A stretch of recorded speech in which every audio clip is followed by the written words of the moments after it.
Hello, sumo fans. We are here to talk about the craziness. This was a fun Chaos Spa show. I kind of missed those. They were the order of the day, and then it got settled down, and then it unsettled. It's something about July. I don't know. It's an X factor. Is that first off, July is always a bit crazier because of the heat. Now we have the new arena throwing everybody off their game. Yeah. Apparently it was still hot in there, but just not as bad. Right. So always consider that when you're thinking about this tournament. This might not be the representation of the entire year. Yeah, but it was a damn good time. It was fun. I haven't had this much fun in a long time. Congratulations to Kotoshoho, who is about as shocked in this picture as we all were when this happened. This is a very interesting picture because he just doesn't even look ready in the picture. I feel like they threw this together at the last second because they thought it was going to be a playoff win for someone else. I think so. And then they're like, oh, crap. Oh, we got to go. Come on, lasso tool. What's the best shot we got? Oh, that's good enough. He kind of looks like he's running a mile. Yeah, take that go. That one. Well done. Well done. Well earned. Going to be a while before we actually get to talk about the champions. Yeah, that's all the way down at 15, was it? Yeah, it's been a hot minute. Reminds me of those Hoshoryu days. I know. All the Tamawashi days when he was 17 and you're like, he won it. He's probably going to win it, yeah, guys. That was some weird times in the past. All right, so we will start at the top, as we always do, with Hoshoryu, who went 1-4-10 this tournament. What do you, like, split his toe bone or something? Gruesome? Yeah. And I can say from experience that if you break your big toe, it literally affects every part of your day. So for better or for worse, I know we look at it, toe, people are fighting with torn biceps. You kind of need your toe for sumo. You do. So just want to put that out there. I hope it heals quickly because that's going to be a problem if it does not. Yeah. Thinking back, particularly in his upset loss against Aonishiki, there was a lot of spinning and mobility in that. And if he didn't have the ability to clamp down, he can't fight to his best. You can't fight to your best. And Aonishiki, you need the best to deal with him. I know. I would have loved to have seen them fight each other both 100%. Well, the last time that happened, Hoshoryu won. So. Mm-hmm. Yeah, so let's, I want to address all the situations you've heard me talk about on the live stream, but prior to Onosato giving up his fourth Kimboshi, there was a lot of heat on Hoshoryu being the inferior Yokozuna, not deserving it. That part had been there regardless of Onosato. Giving up all these Kimboshi, this, that, and the other thing. The fact remains that Hoshoryu is not... He's not at the Yokozuna level that we all want to see, but I think the potential is huge. And I do think that he's the guy who learns on the job. I think he earned the promotion rightfully so. I think he is one of the top skilled guys in the top division. And I think if he's got to chill a little bit maybe with the training. He's got a lot of that vigor when he goes out there and he's hunting Onosato down and he's taking on all these bouts. Maybe he needs to be a little careful. I still believe in him. Despite all the negativity, despite all of the... I don't know for sure that he will live up to the potential. Nobody can know that. I mean, it's just kind of amazing to me that we can make these declarative statements about what is going to happen in a person's future. I can't say the Hoshoryu will become a great Yokozuna, but I know the potential is there. I know that he's skilled enough and he has the right attitude. And you know what? His dohyo iri is pretty good. He's working on it. Yeah. I like it. So I'm not worried. For all the negativity out there, I'm not worried. Heal up Hoshoryu. I'll be looking forward to seeing you fight in September. It'll be good. And this is something I'll say to keep in mind is that he had an injury in March and he had an injury in July. So he has had one full tournament as a Yokozuna and he was 12-3. Not bad. Yeah, I mean, it could be bad luck or it could be, sometimes you overtrain. A lot of guys, a lot of Ozekis, Kotozakura, this has happened to, Takayasu, this happened to, Takayasu. They never made Yokozuna because they wanted it so bad that they overtrained and their body gave out. Well, it can happen once you reach the top too. I think if he's just smart and takes it easy. Could you imagine if he fought in this tournament and he hurt himself in some other area? And now you're complaining, why didn't he just sit out? Like, I think that's going to sort itself out. I really do. There is, so we'll be talking about this with other people on this list, but repeated injuries may be a little bit of a concern, but I think it's way too early to make any solid judgments. We were saying this in March. We're like, give him time. Because he came into March, he got injured. People are just like, oh no, the sky's falling or something. I don't know. 6 months into Yokozuna, and you've only got one completed tournament. That is kind of a little rough. Unfortunately, par for the course considering the last few years. Give him till the end of the year. Let's have this chat in earnest this time next year. Yeah, I think that's a good timetable. Let's say he turns it around in September. And then the next 3 or 4 basho, he's 12-3 or better. Then you forget all about the start. Like, sometimes you got to let things breathe before you make a determination. Yeah, and if he keeps doing this pattern of keeping getting injured, then we have a different conversation. Then, maybe his week 1 never gets better. It's like, okay, now it's a discussion. Now we can look at this and be like, oh, sure, he needs to fix something. But it's too early to tell for now. Agreed. Like you, I'm optimistic that he will grow into the position. That has been his pattern since we've started seeing him here on the top division in 42 Opinions, that there's a growing period, and then there's a thriving period, and then he moves on to the next level. So, yeah, and on a basho-related note, Hoshoryu would be, even if he gave up 3 Kimboshi, let's say, he fought the rest of the time, and he gets another 12-3. With him out of the tournament, that's what opened the door for all these guys. We were talking before it started of like the brick wall they were going to hit. And here's the first hole that appeared. Hoshoryu would have made it so that some of these guys didn't have a shot had he been in the tournament. So, he's a difference maker one way or the other. It's part of the chaos in July that allowed the excitement to happen. Yeah. The last 2 to 3 days were just insane. You're just insane. Like, there was, I think, day 14, the leaderboard at that point, Onosato was mathematically eliminated. At that point, it was guaranteed that somebody from Megashira was going to get it. Yeah, and we haven't had... I don't know if we've ever had that, actually. Being only Megashira guys? Not recently. Yeah. Definitely not in recently. our time. Well, maybe not in the 42 Opinions time. Yeah. There was some... we'd have to look it up. But one guy, but I don't know about 3. Yeah. I don't know. Yeah, that was a very... I sort of had to sit back and sort of soak in. I was like, Kusano, Aonishiki, Kotoshoho, no one else. All right, bring it. Hey, it's still sumo. I'm here for this. Right. Opposite day, I'm here. So, take it. Hoshoryu, please get better. He's gonna be part of the August tour, I think, is the latest. That's news. what I heard. We'll see. When's the England thing? October, okay. So there's a little time. That's right. It'll be after the September tournament then. So that'll that's gonna make November rough. It's gonna be that's where my brain was going. I'm like, yeah. If people are gonna be going across the world to go drink tea. Yeah, and do all that hype stuff and then come back. It'll be November. We're gonna get another Megashira. Well, we'll see. It's sort of like when the crowds went away during COVID.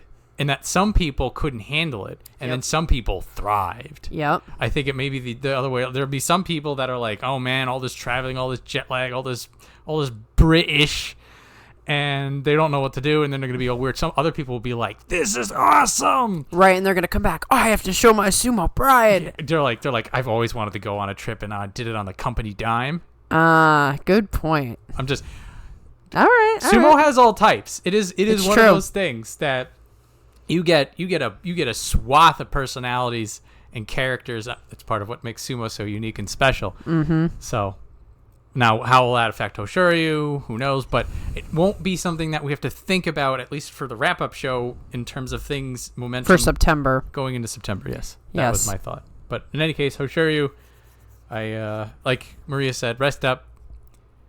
Try not to aggravate anything. And we will see you, hopefully, with double-digit wins in September.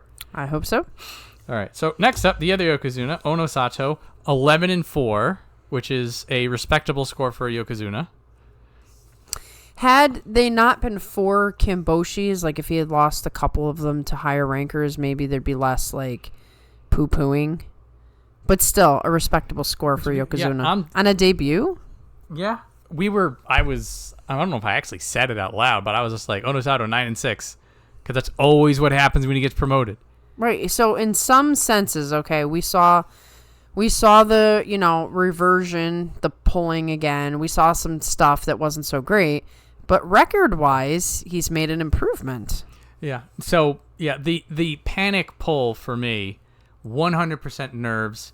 So first off, Yokozuna doing the ring entry ceremony, everybody's like, you're now the man. Especially with Hoshoryu pulling out. That is factor 2. If he might have done better if Hoshoryu was in. Yep. Because that's what happened. Like, first off, he's already Yokozuna.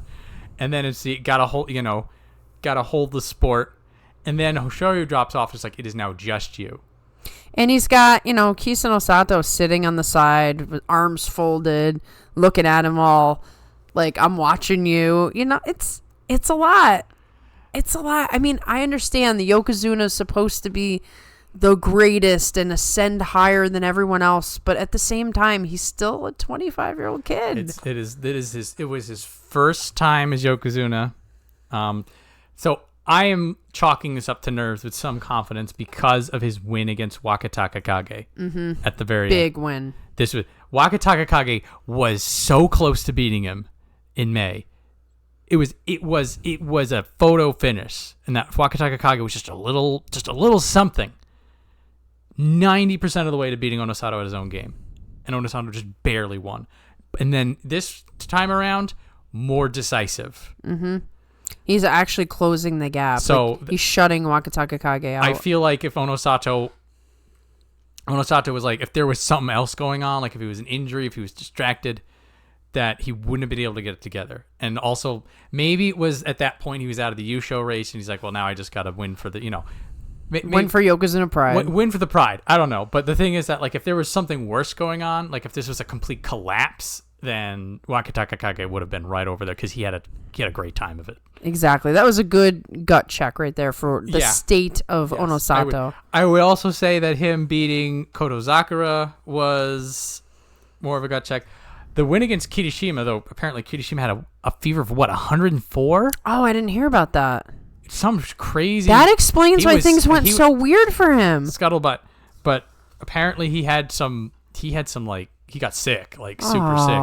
I feel so bad for that guy. But the way he beat Kirishima now, whether or not Kirishima was game, Kirishima had him. And then he countered somebody on the belt, driving him back, which is one of his problems. Mm-hmm. So he's working on things. He's showing he can work under pressure, but it's just that 4 people that hit him really hard and really low pulled the panic out of him. Right. And that gave him the 4 Kimboshi. So... And the truth of the matter is he'll learn from that. So I want to address 2 things with this. First of all, I was kind of rooting for Onosato to give up the 4th Kimboshi because I was tired of the Hoshoryu talk, but I immediately knew what was going to happen. Everyone was going to turn on Onosato now. I'm like, let's stop. Let's just take a break here, okay? Onosato is going to be fine, and we all know it. We question Hoshoryu a little bit because of a couple of factors, but we know Onosato is going to be fine, barring some sort of injury. Just let the man breathe, okay? It's going to be fine. He's going to learn from those panic pulls. That's one thing he's done every time consistently. If he screws up, then he puts it in his mind and he fixes it the next time. So this is true. Maybe cliche, but it's true. You'll learn more in a loss than a win. Things have been very easy for Onosato for a long time because he's a big guy. He's talented. Now he's running up against challenges, and what you do with those challenges is what determines what kind of fighter you're going to be. I don't have any concerns about him. It might be slow. He might have situations like this, but I don't think it'll be forever. I think give him a couple tournaments and he'll settle in, and it'll be tough to beat him. Similar notes as to Hoshoryu. It's like, let them cook. Let them settle in. In 2026, people are going to forget all this. We are not in the Hakuho era anymore. Okay, there's probably a million factors. There's a lot of theories being thrown out there, but both of these guys earned Yokozuna. It's not the same as the past where these guys were super dominant. Part of that is the guys of the past, with the exception of Hakuho, and maybe the Hakuho, Kakuryu, Atamifuji era, were huge guys. And it was a different style of sumo. I just think that eventually you hit a point where maybe dominance takes a backseat because there's a little bit more balance up and down the Banzuke. You know, if you're really think about Terunofuji, how big that man was. Even a very skilled Rikishi has to contend with the fact that, you know, you're not pushing this guy. You're just not getting this guy, you know?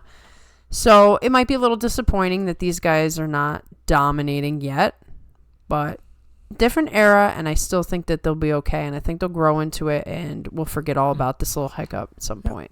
And again, like you had said before, this weirdness at the top allowed something special to happen. And remember how this feels. Because if these two do get it together, this isn't going to happen again. We're not going to have somebody below M10 getting the Yusho again for a while. Right. So enjoy this moment of lawlessness while it lasts. Exactly. And if it happens again in September, just keep enjoying it. Right. Enjoy it. And then, like John said, talk to us next year, okay? Yeah. Okay. So, Ozeki, 1 East, Kotozakura 8 and 7. We are also in a weird spot where the lone Ozeki is just barely hanging on. This kind of feels like it was inevitable because of all the last few years of Ozeki. Like, all of them got hurt. Just as a pattern. It's like, now there's only one, and of course he gets hurt, you know? Yeah. It's in a way, I'm almost relieved for Kotozakura, because now that he has Yokozuna above him, because like back in the day when we had injured Ozeki beforehand, like it was because the Yokozuna were absent, so like just the entire pressure of expectation fell down on them, right, on the Ozeki level. He doesn't have that now. Kotozakura does not have all the weight. He's still Ozeki. He still has his Ozeki pride, and he is still finding a way to get that 8 and 7. Yeah, he's gutting it out on what looks like now a consistent injury issue, which for me is the biggest concern. Mm-hmm. I mean, what's he going to do at this point? If that knee cannot heal with just a little bit of rest, then it's just going to get worse and worse and worse until he drops out of Ozeki, because there's no way to go out and get a surgery without doing the thing we've seen multiple guys do of get the surgery and claw your way back up. He's in a really bad situation where he has to make the decision of what makes the most sense. Do I gut it out as Ozeki until I can't fight anymore? Or do I get a surgery or whatever intervention, or maybe need multiple tournaments off and believe in myself to be able to get back there again? It's an impossible situation. It seems that his current trajectory is that he's going to just figure it out. Mm-hmm. And maybe that'll work. But it's just like every time this happens, I don't think he's gotten double-digit wins this whole year. I feel so bad for him because I know. Yeah, because November was the start of it. Mm-hmm. When it was like, oh, here we go. He overtrained, trying to get the Yokozuna promotion. We've seen this happen, and now he's suffering the consequences for the rest of his sumo career, probably. Yeah, this is so. We were talking before about with Hoshoryu. Give it time. This is the kind of stuff that we are concerned about seeing. 8 and 7, 5 and 10, 8 and 7, 8 and 7, 8 and 7. This is now okay. There's something wrong. Yeah. And there's all this like, oh, you can do it. You know, your stablemate Kotoshoho did it. He's busted up. Like, yeah, he can gut it out, but I don't think he can do more than gut it out.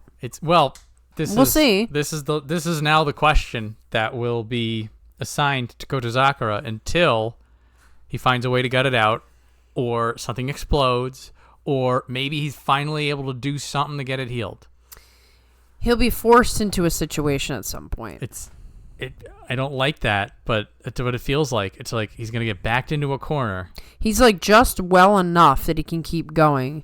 If he was hurt more, then he would have to make that choice, or if he could just heal with rest.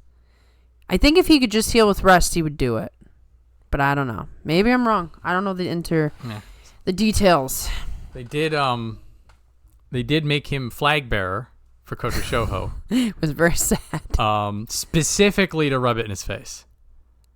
You know, I know, but like if I were Kotozakura, I would hate sumo at this point. Yep. He grew up, getting you're gonna be a sumo champion his whole life, and now he's got to be flag bearer for Kotoshoho. Yeah.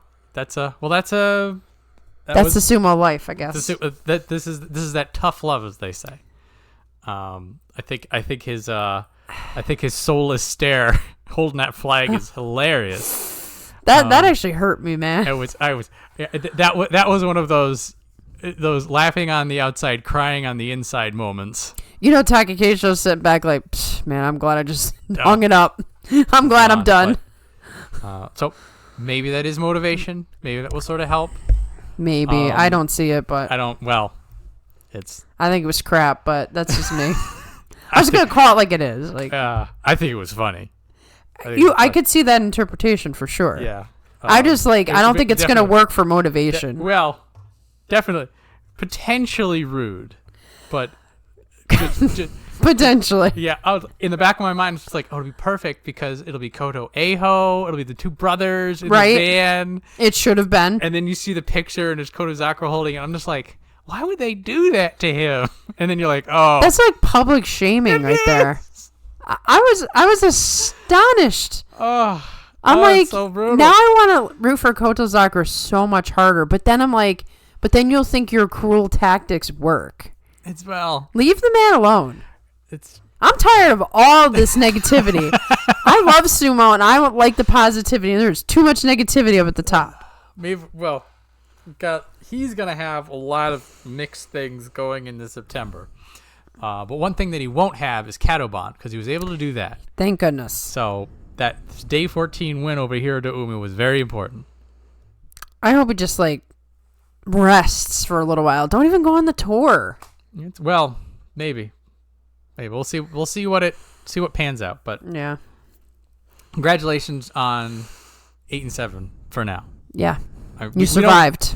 He survived. He doesn't want to hear I survived. But honestly, all things considered, it takes a lot. It takes a lot on a busted knee to survive at Ozeki. Yeah. So that's something. It's something, guys. Gotta take it.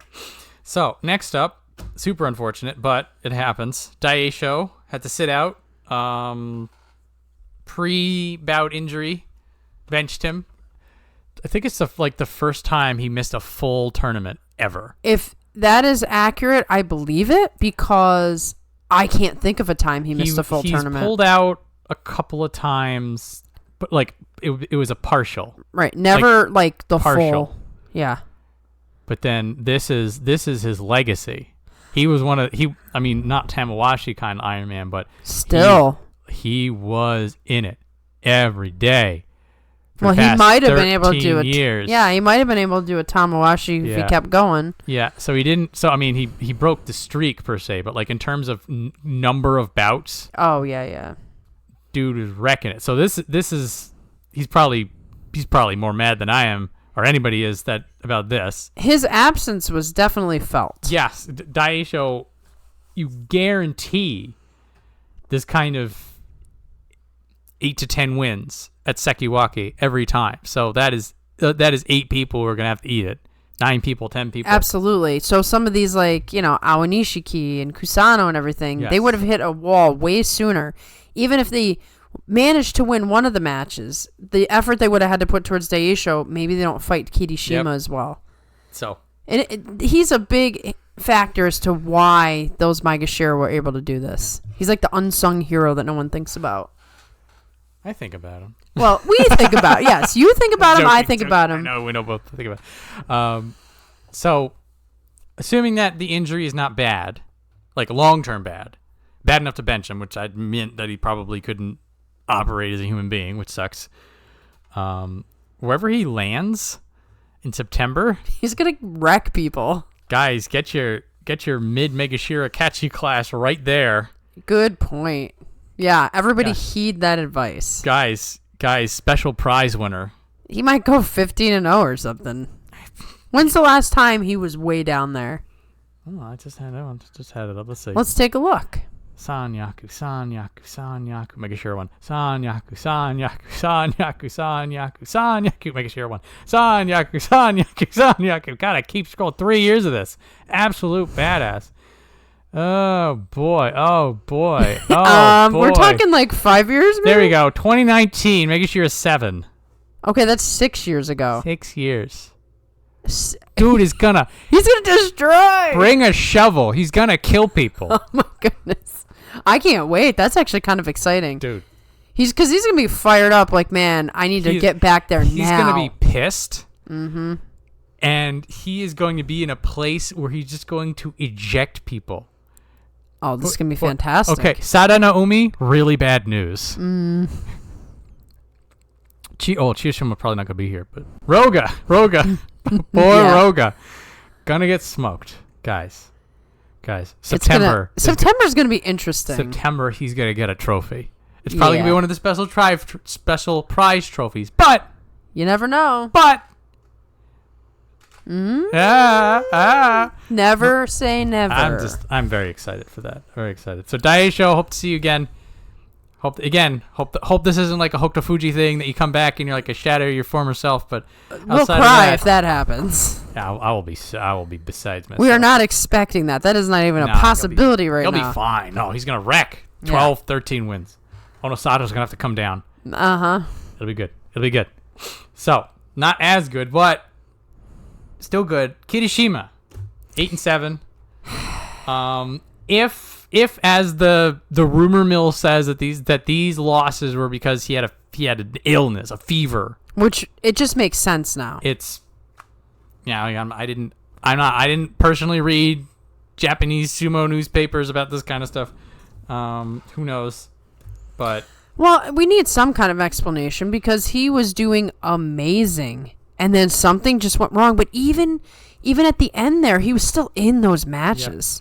Yeah. So the losses to Onosato and Kotozakura took him out of the Yusho race. And then now something else to keep in mind is these names: Onosato, Kotozakura, Kusano, Kotoshoho, and Wakatakakage. So he had a really badass final 5. Mm-hmm. So could he have lost those anyway? Maybe, but here's the thing. They were close matches.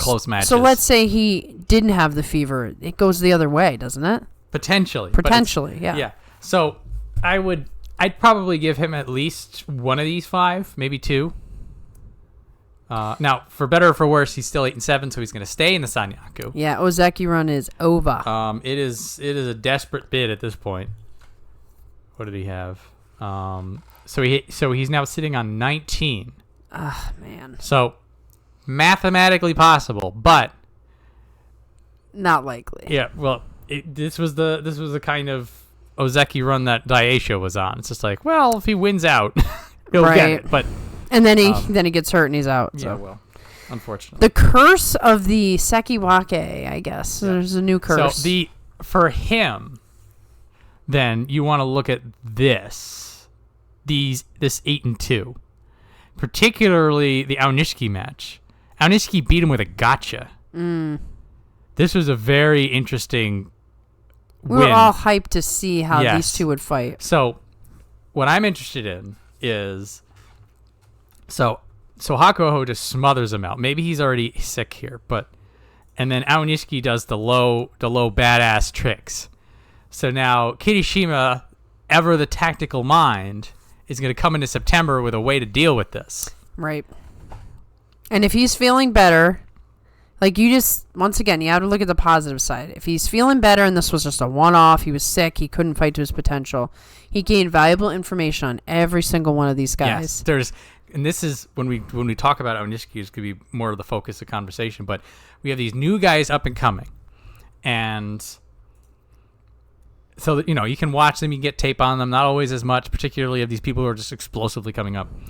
But then you can people who do martial arts, you can definitely relate to this. Like, you can watch somebody fight all day, but then once you're there in front of them and you feel their power and you sort of sense their energy, a lot more things start to make sense. Oh, yeah. Like, if you watch somebody fight somebody else, and this does, it actually happened last night where we were watching, and then we had to go in, and then it was our turn, and they would watch us kind of thing. You're looking at the technicals, but then, like you said, being with them and actually feeling it, the whole thing's different, because now you're matching. You're not just watching them with somebody else. How do you compare to them? Can you actually move out of the way of some of these really fast strikes? Yeah, there's and also, well, in particular, Aonishiki, because that was a fresh fight. That Kirishima could have been like, oh, he'll be low. I know how to deal with this. And then he's in it, and he's like, maybe I don't. Well, then he's in it, and Aonishiki does some crazy wrestling stuff. And then Kirishima's just like, crap. Yeah, like the traditional wrestling style. So this is grapple. I am very interested to see how Kirishima will now fight Aonishiki again, how he's going to fight Kusano again. Kusano basically beat him at his own game, which was wild. Kusano is an interesting fellow. I can't wait to talk about him. I'm very excited. And Aonishiki, I mean, later on, you see that some people figured it out. So Kirishima is the type who would probably internalize that. Kirishima watched Takayasu's fight. We're like, hang on. Yep. Takayasu. Oh my God, we'll talk about him too. What a machine. Yeah. So good news for Kirishima, 8-7. He's still Sekiwake. Loses the Ozeki run, kind of sucks a little bit, or technically loses it. Man, if he ever gets Ozeki again, it's gonna be like celebration for a week. Be wild. So 14-1, he's back technically in September. But what is going to be more exciting for September is Kirishima is going to come back with something to prove. He's like, oh, this is what happened to me. Wait for my return. Right, the return of Kirishima. I'm looking forward to it because Kirishima, he's not quite at the spot where he's 100% consistent, but he's had enough good performances over this year to the point that we're like, okay, he's able to work through it in the way that I'm thinking Kotozakura hopes he can. Right. Because he's talking about how his neck is a little better and he's able to work around and he's able to train around it. It seems that's the trend. Man, those neck injuries. Yeah, they're an SOB, all right. Yeah. But in any case, September for Kirishima. Very excited to see his new bag of tricks. We were just talking about how July was going to be something, and we're already talking about, like, there's multiple storylines for September. There's a lot going into September. This is how it goes. Sumo's real exciting. There's a lot going on all of a sudden. A lot of chess pieces. A lot of things moving around. So, speaking of things moving around, Wakatakakage 10-5. He's this is a guy. We're talking about Ozeki runs. He's on it. He is there. Mm-hmm. What's he need at this point? 11 wins. Which he could do. 11 wins. You do. Man. Now it's in a spot that if they think that the two Yokozuna are good enough at the top and that things are solid up there, they're gonna be like 11 wins and give me a cup. Yeah. Kotozakura goes Katoban, starts to crash out. Maybe they give him 11's enough. It depends though, right? Like they're getting a lot of flack for promoting Onosato and Hoshoryu. So are they going to be like, no, we can't. Now we're going to be harder on the Ozeki candidates? I don't know. Because it could go the other way where it's, well, these Yokozuna aren't good enough, so maybe we need to get some new guys in, you know? It's it. So, I mean, Ozeki runs are always vibes. And for always. But, like, this is the strongest Ozeki run that we've had since Onosato got up there. Which was like a, foregone conclusion. Yes. This feels pretty good. So his Kimbozan, not the kind of win that on paper looks impressive. Kimbozan had him dead to rights on the ring twice. And Wakatakakage does the signature Waka Brothers insane ring edge hold. So the thing about this match in particular is that Kimbozan was in that spot where it's just like, you didn't really need technique anymore. You just, I'm big, I push you now. Yep. You should have won. Wakatakakage holds the line. This was one of the things that, like, one of the last little things that was keeping him from this Ozeki run is that in certain situations, people could just be like, muscle, shrug, you lose. Mm-hmm. And so when I saw him beat Kimbozan on the edge with that absolute power. I'm like, ooh. He wants it really bad. Yeah, and this was a 3-4 Wakatakakage. I was going to say, he struggled a lot in the beginning, and he looked frustrated. There was like that extra push. Who did he push? One of the first, maybe it was Oshoma. Right after he like did an extra shove, an extra stare. Like, he looked frustrated out there. And I thought, man, I don't know. And he turned it around. And got this 10 wins. Yeah. So this 10-5 sort of snuck up on you because 4 of his 5 wins were early. Mm-hmm. So he wasn't in the Yusho race. He was just kind of doing his thing. He was doing his thing, and then it sneaks up on you. Also, what is interesting is, Kotozakura doing his thing, beats him on the belt, does a drive. Still hard to move Kotozakura. He's defensive powerhouse. He's also physically huge. Beats Kusano. This is a huge win. Because Kusano was on a roll. Consider everything. Yeah. That puts Kusano tied with the other guys. He wouldn't have been behind. Yeah. Wakatakakage figures him out. Gets the pressure on. I really feel like Waka is determined to get that Ozeki promotion. Yep. So Onokatsu also a little bit out of his depth. Wakatakakage beats him on the belt. He gets in there first, and Onokatsu doesn't have time to set up. Mm-hmm. These are the. He has something he's really good at. His trademark low, unstoppable power. But there's these other things that he's working on. On the edge fighting. On the edge fighting that he gets from his brother. Some of the belt work he might have also gotten from his brother, or he's very good at movement too. He's all over the place. When you see these holes close, when you see the little, because we always talk about it's the little 1 inch, it's the little, where's the higher gear? You got to tighten that screw just a little bit. We're seeing that process. Yeah. Let's just hope that he can put it together when the Yokozuna are back into form, presumably. Now there is that. He did have one of his losses with Onosato, and again, he put the pressure on Onosato. Onosato was able to figure it out. Onosato really dug deep. Because if Hoshoryu's there and Hoshoryu's on top of his game, that's a potential other loss, and now it's a 9-6. There's no Hoshoryu, there's no Daieisho. Mm-hmm. I will give him the win against Kirishima just as a battle of wills. Yeah. Even though Kirishima had his problems. It still is it's still a good win, and Kirishima was still fighting.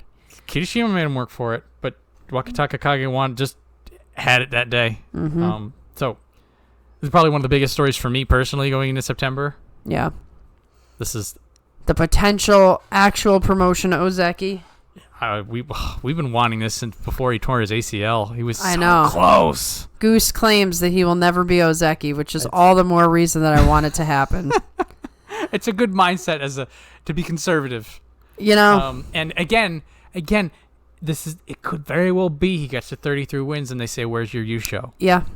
Yeah. I can see him at 11 or even 12 wins, and then if Onosato or Hoshoryu run away with it, they're just gonna look at him and they're gonna shrug to be like, try again in November. Mm-hmm. We've seen it before. Yeah, so nothing is guaranteed. Wakatakakage can put it in. All he can do is win. All he can do is win, and he seems to be doing a lot of that lately. So positive news. Yeah. All right. Oh boy. Well, we knew. I mean, we knew. One of the most predictable 3-12s. As expected, so he had a lofty promotion. He had the Sanyaku curse, and he had probably one of the most competitive upper ranks that we've seen in years. And just think, though, actually, was Hoshoryu still in when he had to fight a Hoshoryu, right? No. Oh, no, he didn't. Okay. He fought Onosato. Okay. Day 1. So Onosato just ejected him. It could have been worse. Uh-huh. That's the sad part. So if Daieisho was in, so a lot of these, Onosato, yeah, sure, Kirishima, Wakatakakage, Aonishiki. These you're like, okay, yeah, you're gonna lose those. What got him to 3-12 was the Sadano Umi, was the Tamawashi, was the Onokatsu.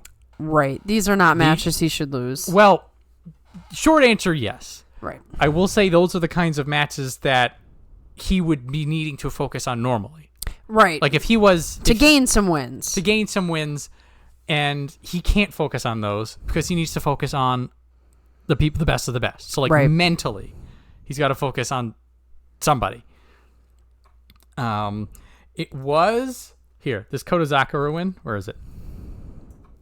Beautiful. So, the biggest question for Oshoma was, could his weird lateral sumo work in the very, very top?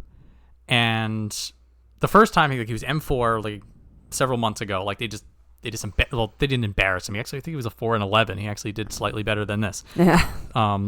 But there, like his game was exposed, and I said back then, I'm like, okay, here's your homework. He's working on his homework, guys. First off, he's doing some more forward pressure and belt work, so that people don't know which way he's going to go. He beats Kotozakura on his brand of sumo. Showing you a glimpse of what could be. For me, that's the blueprint. Now, Kotozakura, busted knee, all this stuff that we already said before. Put whatever asterisk you want on front of that. But for Oshoma to take that, first off, to say, my sumo is good enough to bring it to the Ozeki. Right. It's the confidence. Mm-hmm. Then he has the execution. This was a longer match. The longer the match goes, the more Kotozakura has a chance to spin it to his favor. Mm-hmm. So I'm looking at all that. I'm like, okay, you take this one win. You could take the win against Wakamoto Haru as well, I guess. That was a nice pivot. But it's like, if you could take that and you could sit down and be like, I can make this better. This is Oshoma's future. And that's what you have to do. You really do, because he's going to drop. Well, who knows anyway. I don't know how to predict the Bansuke anymore. Oh, but cool. in theory, yes. He's going to drop pretty far, so he should have an Yes. easy time of it, and just keep that win in the back of your mind. And hey, if he finds some way to be in the Yusho picture, he might fight him again. Yeah, well, yeah, I think he'll be out of Ozeki range, like M6, M7, M8. Yeah. But again, who knows who anymore? the hell knows? We'll be figuring that out in about 3-4 weeks. Yeah, I put a schedule up in the post section.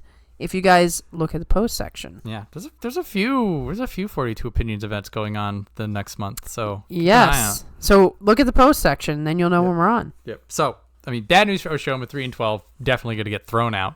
But good news is, congratulations, you're Kamasubi. You get to put that in front of your name no matter what happens. Mm-hmm. That's a forever title. If he keeps working, if this pattern of improvement continues, he'll be back. Don't sleep on Oshoma. I mean, you probably could have this tournament. That's perfectly understandable. Anyway. As predicted, of course. Not predicted was Kamasubi West. Takayasu 10-5. What a badass. Now, so he's definitely getting Sekiwake because Daieisho's out. This didn't seem possible that Takayasu could get a record like that in the Sanyaku again. I didn't. How does he do it? This was so it always does seem to be like Takayasu's only as good as his body lets him. Yeah. And his body let him go nuts. Like we had said before, like he was the guy early on. So Onosato just uses muscle on Aonishiki. Takayasu figures him out. He showed his weakness. Takayasu's like, oh, no. I'm a former Ozeki. Let me show you, kid. Dude. I really enjoyed him fighting Kusano as well. Yes. So beautiful. So this was like, well, we had multiple peak veteran experiences, but like when we want that guy who used to be Ozeki, still has the power, the sixth sense, the grit, just that swagger, that aura. It's funny because Takayasu gets all this like, negative thrown at him because of all the Jungyo shows and not winning a Yusho and dropping out of tournaments and stuff, but he is smart. He is strong. He is so talented, and you can see that when you see the hot prospects come up, and he has different ways to get rid of them. And you're reminded all over again, like, this dude should still be Ozeki, if not for his stupid broken body. There is definitely the Ozeki is still in there. And it's like, unlike Shodai, like, it wants to be there the whole time. Yeah, the desire is... The desire. His desire is Yokozuna level. Honestly, Takayasu in a perfect body, he could be Yokozuna. The greatest of all time, I bet. Goodness gracious. It's a terrifying thought. I love it. one additional note about the Kusano fight, besides just beating the hot prospects. Day 15, he beats him in powerful Tsupari thrusts. So Takayasu, by the end of the tournament, sometimes he's just barely hanging on. Mm-hmm.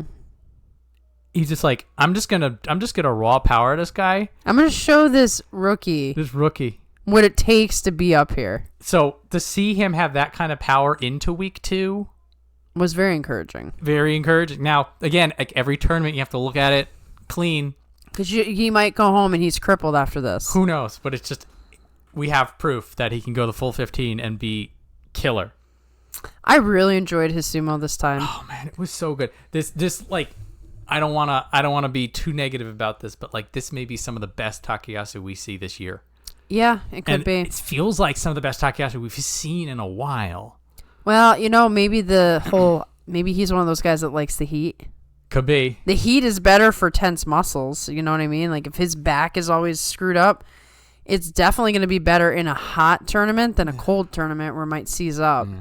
So who knows what'll happen in September? Even if we get like some of this. Yeah, just like smack around the rookies. Just smack around the rookies, lose everyone else. It's fine. But yeah, it was so good to see him back. It was so good. I enjoyed Takayasu so much. What a badass. Oh. I don't want to hear nothing negative about Takayasu. I don't want to hear it. He's earned respect and admiration for being the badass that he is. People who didn't, like 5-6 years ago, it was this, but all the time. Mm-hmm. All the time he was like this. And now like he's got all the... he's so good. So good. Anyway. Well done, Takayasu.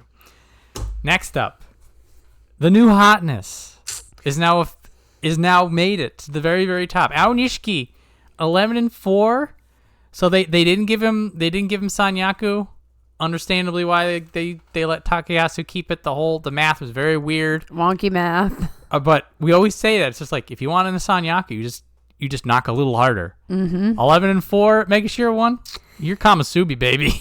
Yeah, but it's kind of funny on 11-4, and all you get is Kamasubi. That's enough. They're making him knock hard. He will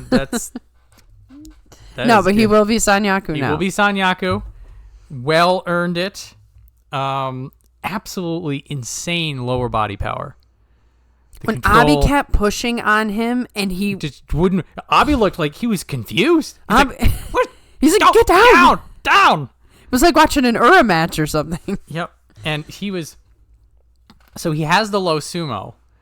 And something also that happened when he fought some of the Tsupari people, he does the thing that Ura does, that he just gets beat up, but he keeps going forward. Mm-hmm. That is a grit. That is you can hit me in the face, but you're not going to stop. I'm going to win this match. I'm going in. No. Hit me 10 times, right? Square in the forehead with your strongest thrust. It doesn't matter. Well, he's got that young, vibrant energy right now, so he can take a beating for the next couple of years. It's this is the time right now to make a move. One of our subscribers was saying that they thought that Aonishiki would get figured out soon enough. And I think there's a little bit more to him than just staying low and doing that grappling type. He seems like a real student.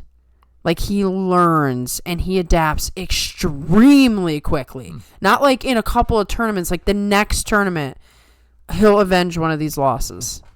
There is going to be an arms race with Aonishiki in the entire rest of the Banzuke. Mm-hmm. Because everybody, now that he's here, and like I was talking about with Kirishima, like now that he's like, oh, he did that trick to me, I'm gonna learn on this, yep, and I'm gonna get back to you. Aonishiki, he's not just gonna be sitting on his laurels. He's not content with that 11-4. No, what he's gonna do is he's gonna go and he's gonna start learning. Mm-hmm. And so we're going to make adjustments. He's going to make adjustments. And so when these two people meet, they're going to be like, we're different caliber fighters than we were 2 months ago. And it's going to be fascinating because then this kind of rivalry, this kind of like real intense fighting, this is what's going to really elevate the people who are already up there. Right. You're going to get them leveling up because they got to make sure they stay on top of this kid. Yeah. So Aonishiki is so good, he's going to make everybody around him better. Yep, and that's what you want. You ultimately want fighters like this to raise the level of competition.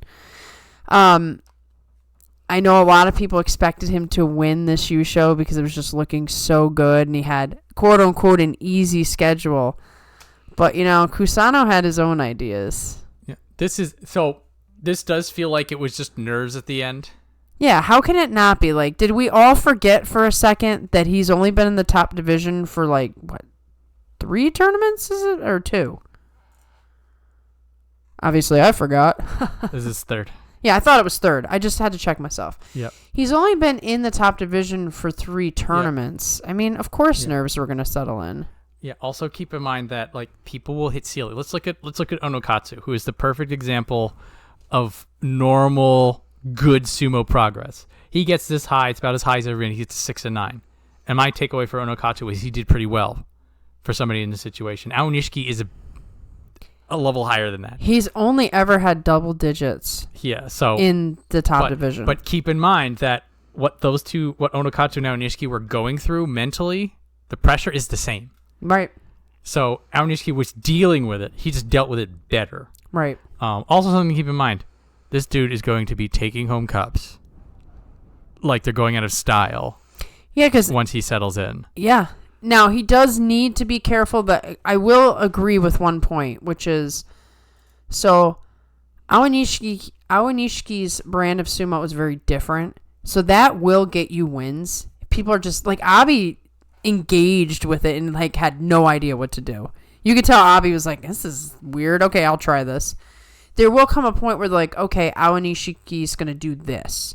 So he does have to keep adapting so that he does not get figured out. Yeah. But I believe he is that type. I don't think that's all he has. It will be... So, for the arms race, it is going to be similar to Ura or Enho. That it's a very unique, specific type of fighting. And so people will have specific strategies to cater Aonishiki and his sumo. But unlike Ura and unlike Enho, his mind is on a different level. His strategy, his focus is insane. Don't take away from this, too. He's just in a different mental place than these other guys. Yeah. He fled a war-torn country. He's still very young. And he oozes determination. He oozes hunger. We love Ura, but does he ooze hunger? Enho does, but Enho's just too small. There's nothing that poor man can do. He's finding that coming back isn't as easy as it was going to be in his mind. Yeah, Enho is a totally different story. But Aonishiki is just coming from a different head place. He's got just so much desire that it's leaking out of his ears. And he has the skill to back it up. So good for him on that part. So he'll be in Sanyaku. I'm very looking forward to his September. Again, because it's this arms race is going in both directions. Yes. Everybody's going to be studying him. He's going to be studying everybody. And at some point, what is his ceiling? Like I said, he's only done double digits. Is he really that good that he won't hit a snag? Or will he keep going up? I think he's going to hit a snag at some point. It's fine. Well, there's only one way to find out. Yeah, we're just going to have to wait and see what kind of roller coaster we're on right now. But he's the real deal. He's awesome. Mm-hmm. Fresh sumo. Different style. He's different. Got it together. Yeah. And he can hang in there with the best. So sure, he's proven it now. He fought the best. Almost, it's very close to Yusho. Pretty good. So, unfortunately, for people like Wakamoto Haru, if you get too many good people at the top, someone's got to move. Part of it is his age, I think. Yeah. While everybody is emerging, they're 19, 20, 21 years old. How old is Wakamoto Haru now? He's had the cool, awesome sumo, but it's got to be harder and harder to do. 32. Yeah, 32 years old. Competing with, like I said, I think Aonishiki's 21. 21. Yep. So, worth noting that a lot of his losses were people ranked higher than him. Kirishima, Onosato, Kotozakura, technically Oshoma, Takayasu, Aonishiki. So, what this 6 and 9 is him just getting crushed out of the Sanyaku. Mm-hmm. And then if you look that he's just these 6 wins. The Hoshoryu, I'll give him the Hoshoryu one. Hoshoryu had a broken toe, but Still. Hoshoryu, you can be Wakamoto Haru. Come on. Yeah. What's going on? So it's basically that his sumo is hitting a ceiling, and that ceiling was higher when he was in Sanyaku before, but now that we're just populating these upper ranks with absolute murdering badasses, There's always like a new guy every other month. He's gonna have to deal with Kusano again, and Right now, Kusano's gonna come in and mess everything up. This is a weird. It's not that Wakamoto Haru. He is slowing down a little bit. Maybe his potential is sort of already manifested. I still think he can improve. Like, he's still got time to get things together. There's things you can do. The problem is that the environment is becoming hostile. Yeah, it's moving so fast with skilled guys that he just doesn't have the time to make enough improvement. So the fact that he got these 4 wins in the last 4 days, so he was sitting. This was him at 2-8, and he goes and he gets it back to 6-9. This tells me Wakamoto Haru is not buckling under the pressure. It's just that there's a lot of crap going on that he has to deal with. This is these week 2 when you have a streak like that in week 2 and you're beat the hell up. Yeah, this is you have to pull this out. Well, he's got the grit and the technique that we're kind of speaking on with Takayasu, where he can get through these things even if it's hard. It's just week 1 is very tough for motivation. If you get a couple of losses in a row, like, then it starts to snowball in itself. Yeah. But like you said, if you manage to pull it off in week 2, that you still got it in the tank. So I think we had similar notes from him beforehand when he was 7-8 at like Megashira 1 East. That it's sort of like, well, something's gonna get bled out of this, right? And it's him, unfortunately. But also the thing is that because he's still doing well against everyone else, he's not gonna go far. No, and people aren't gonna keep him down. No, he'll pop back up. So good sumo still, very fun stuff. Still a threat. Yes. So Oho, the Giant Slayer, the first Kimboshi off of Onosato.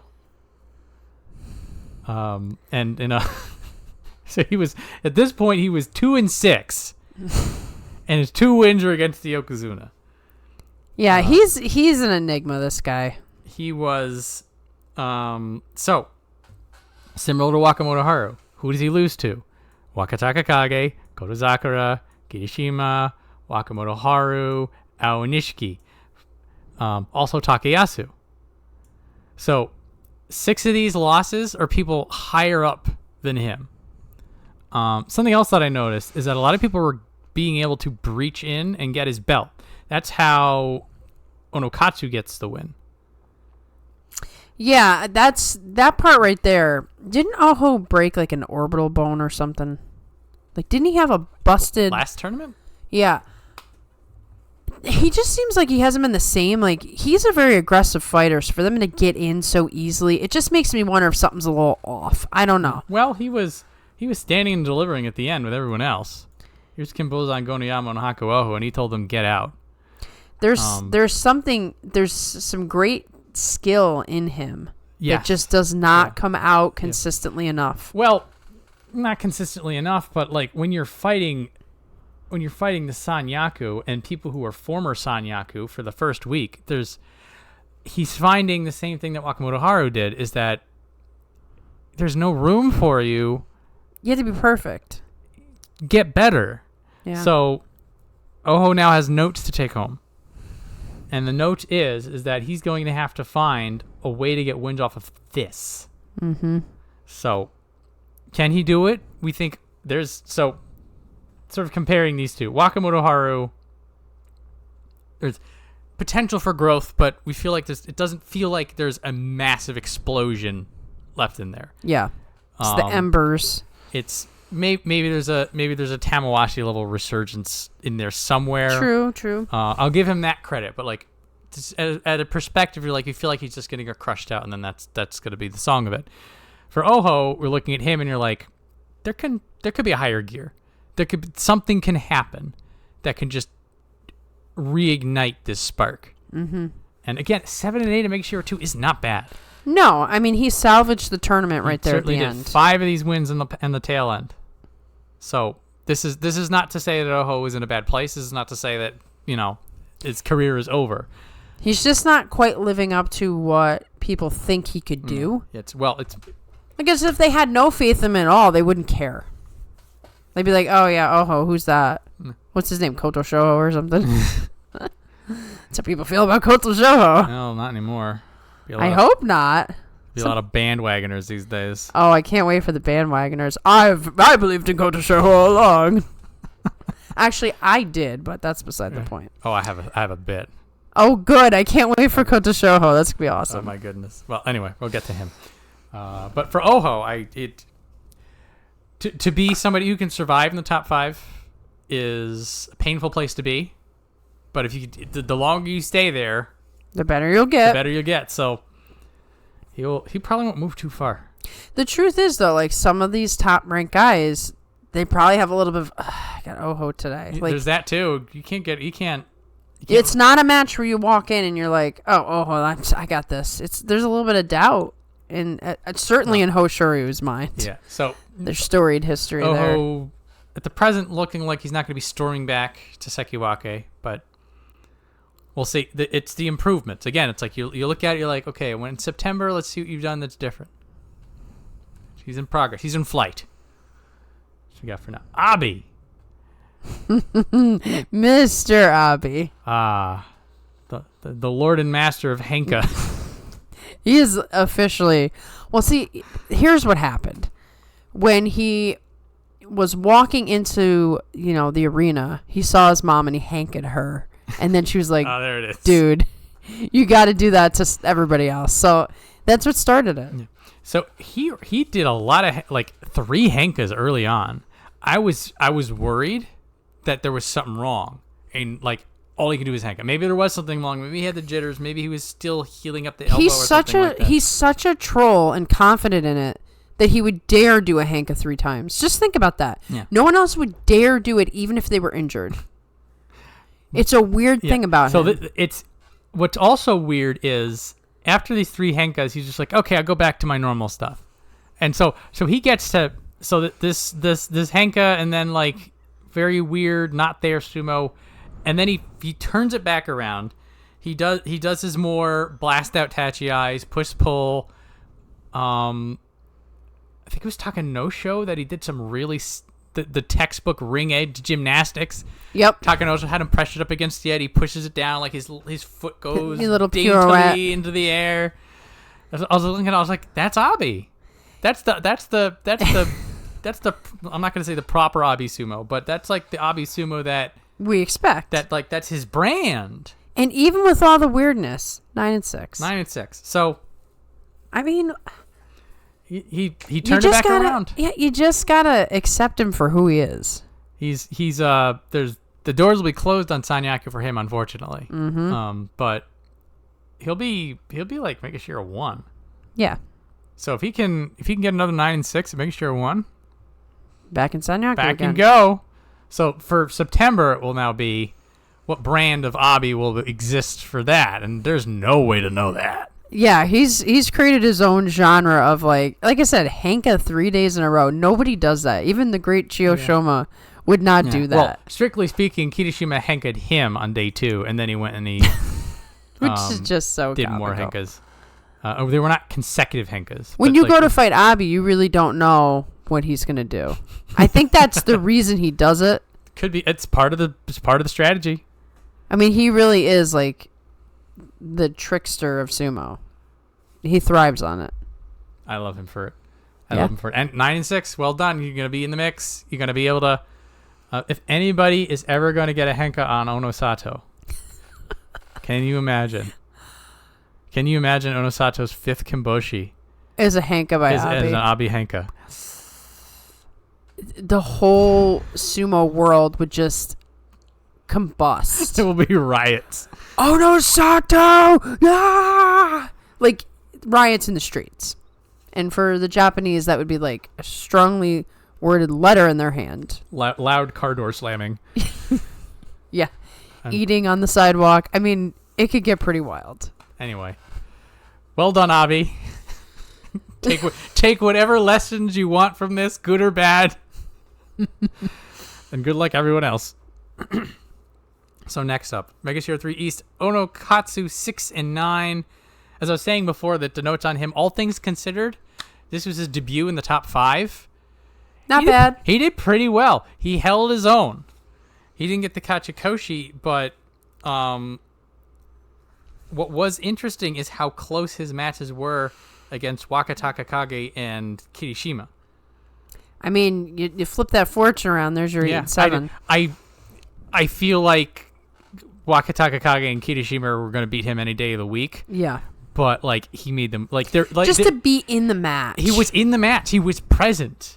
He was a participant. There were a couple. I think when he fought Onosato was just like, "Excuse me, why are you here? Leave."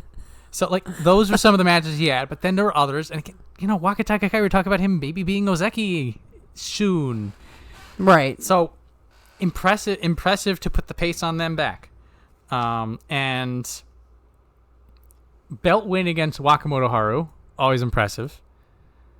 So Wakamoto Haru is, like we were saying before, he's getting wins over people underneath him, but then Onokatsu gets one on him. Right, you could almost picture that Onokatsu with a little bit more experience could be like a Wakamoto Haru. Yes. You could almost see it in that match, is this the future?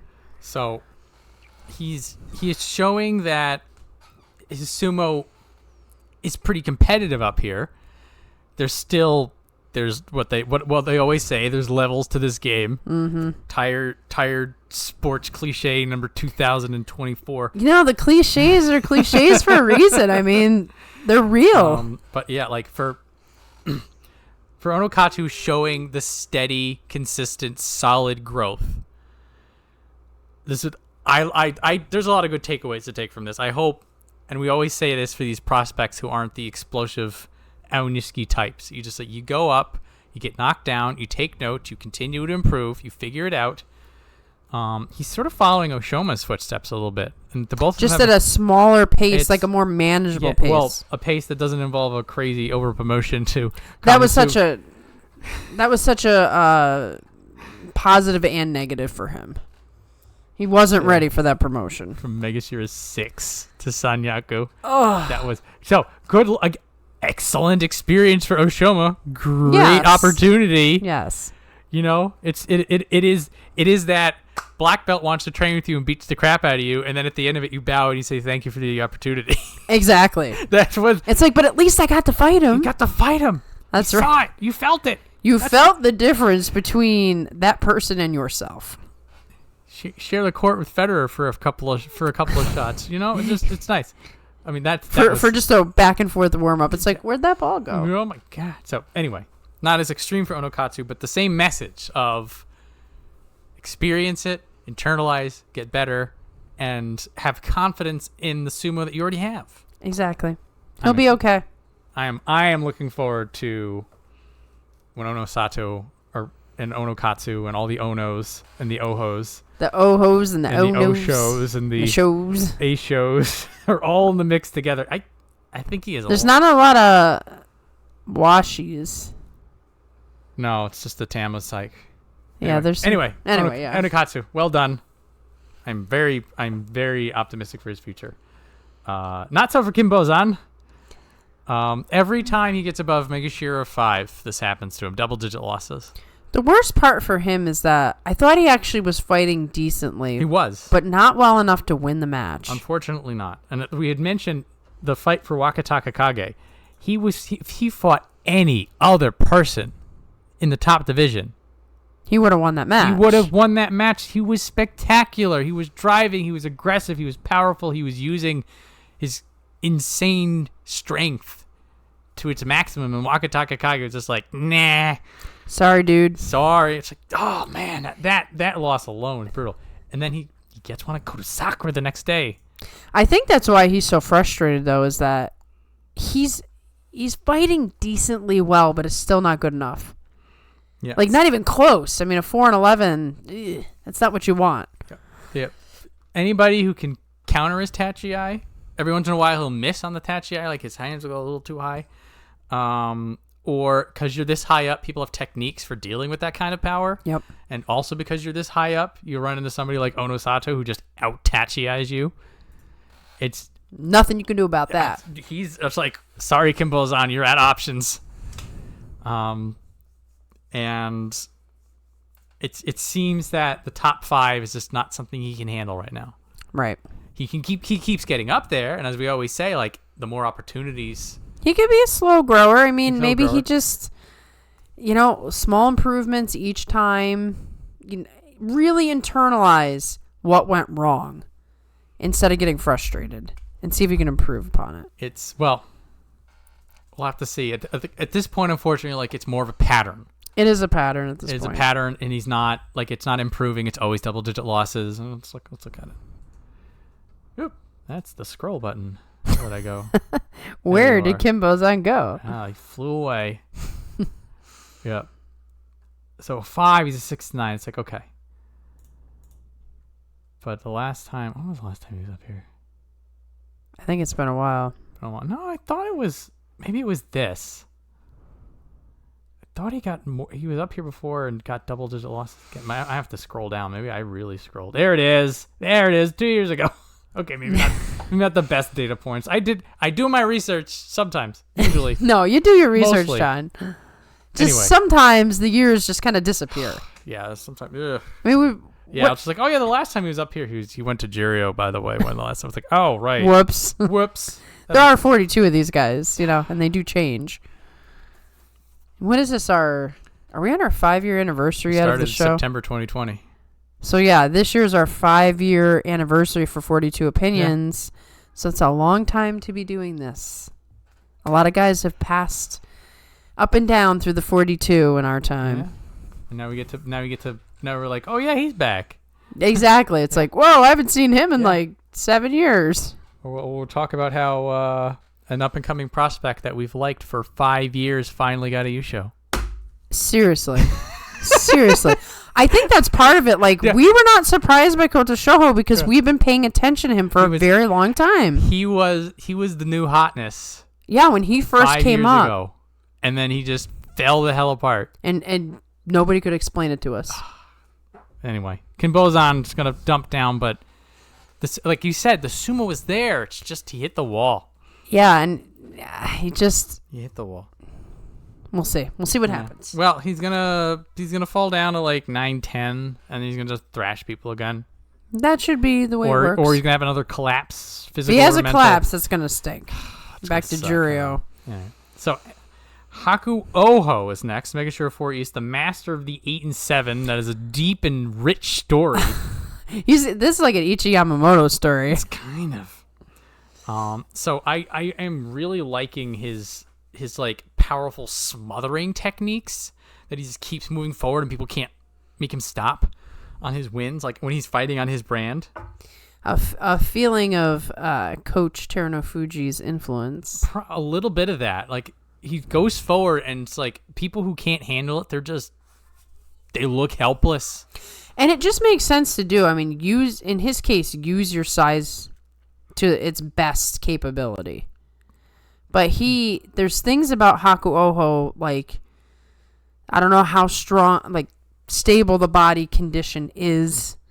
And then a little bit of, he's been through a lot in his sumo career. So the will to win, I will say, was the X factor against Onosato. Mm-hmm. When he just, because Onosato. What a match, man.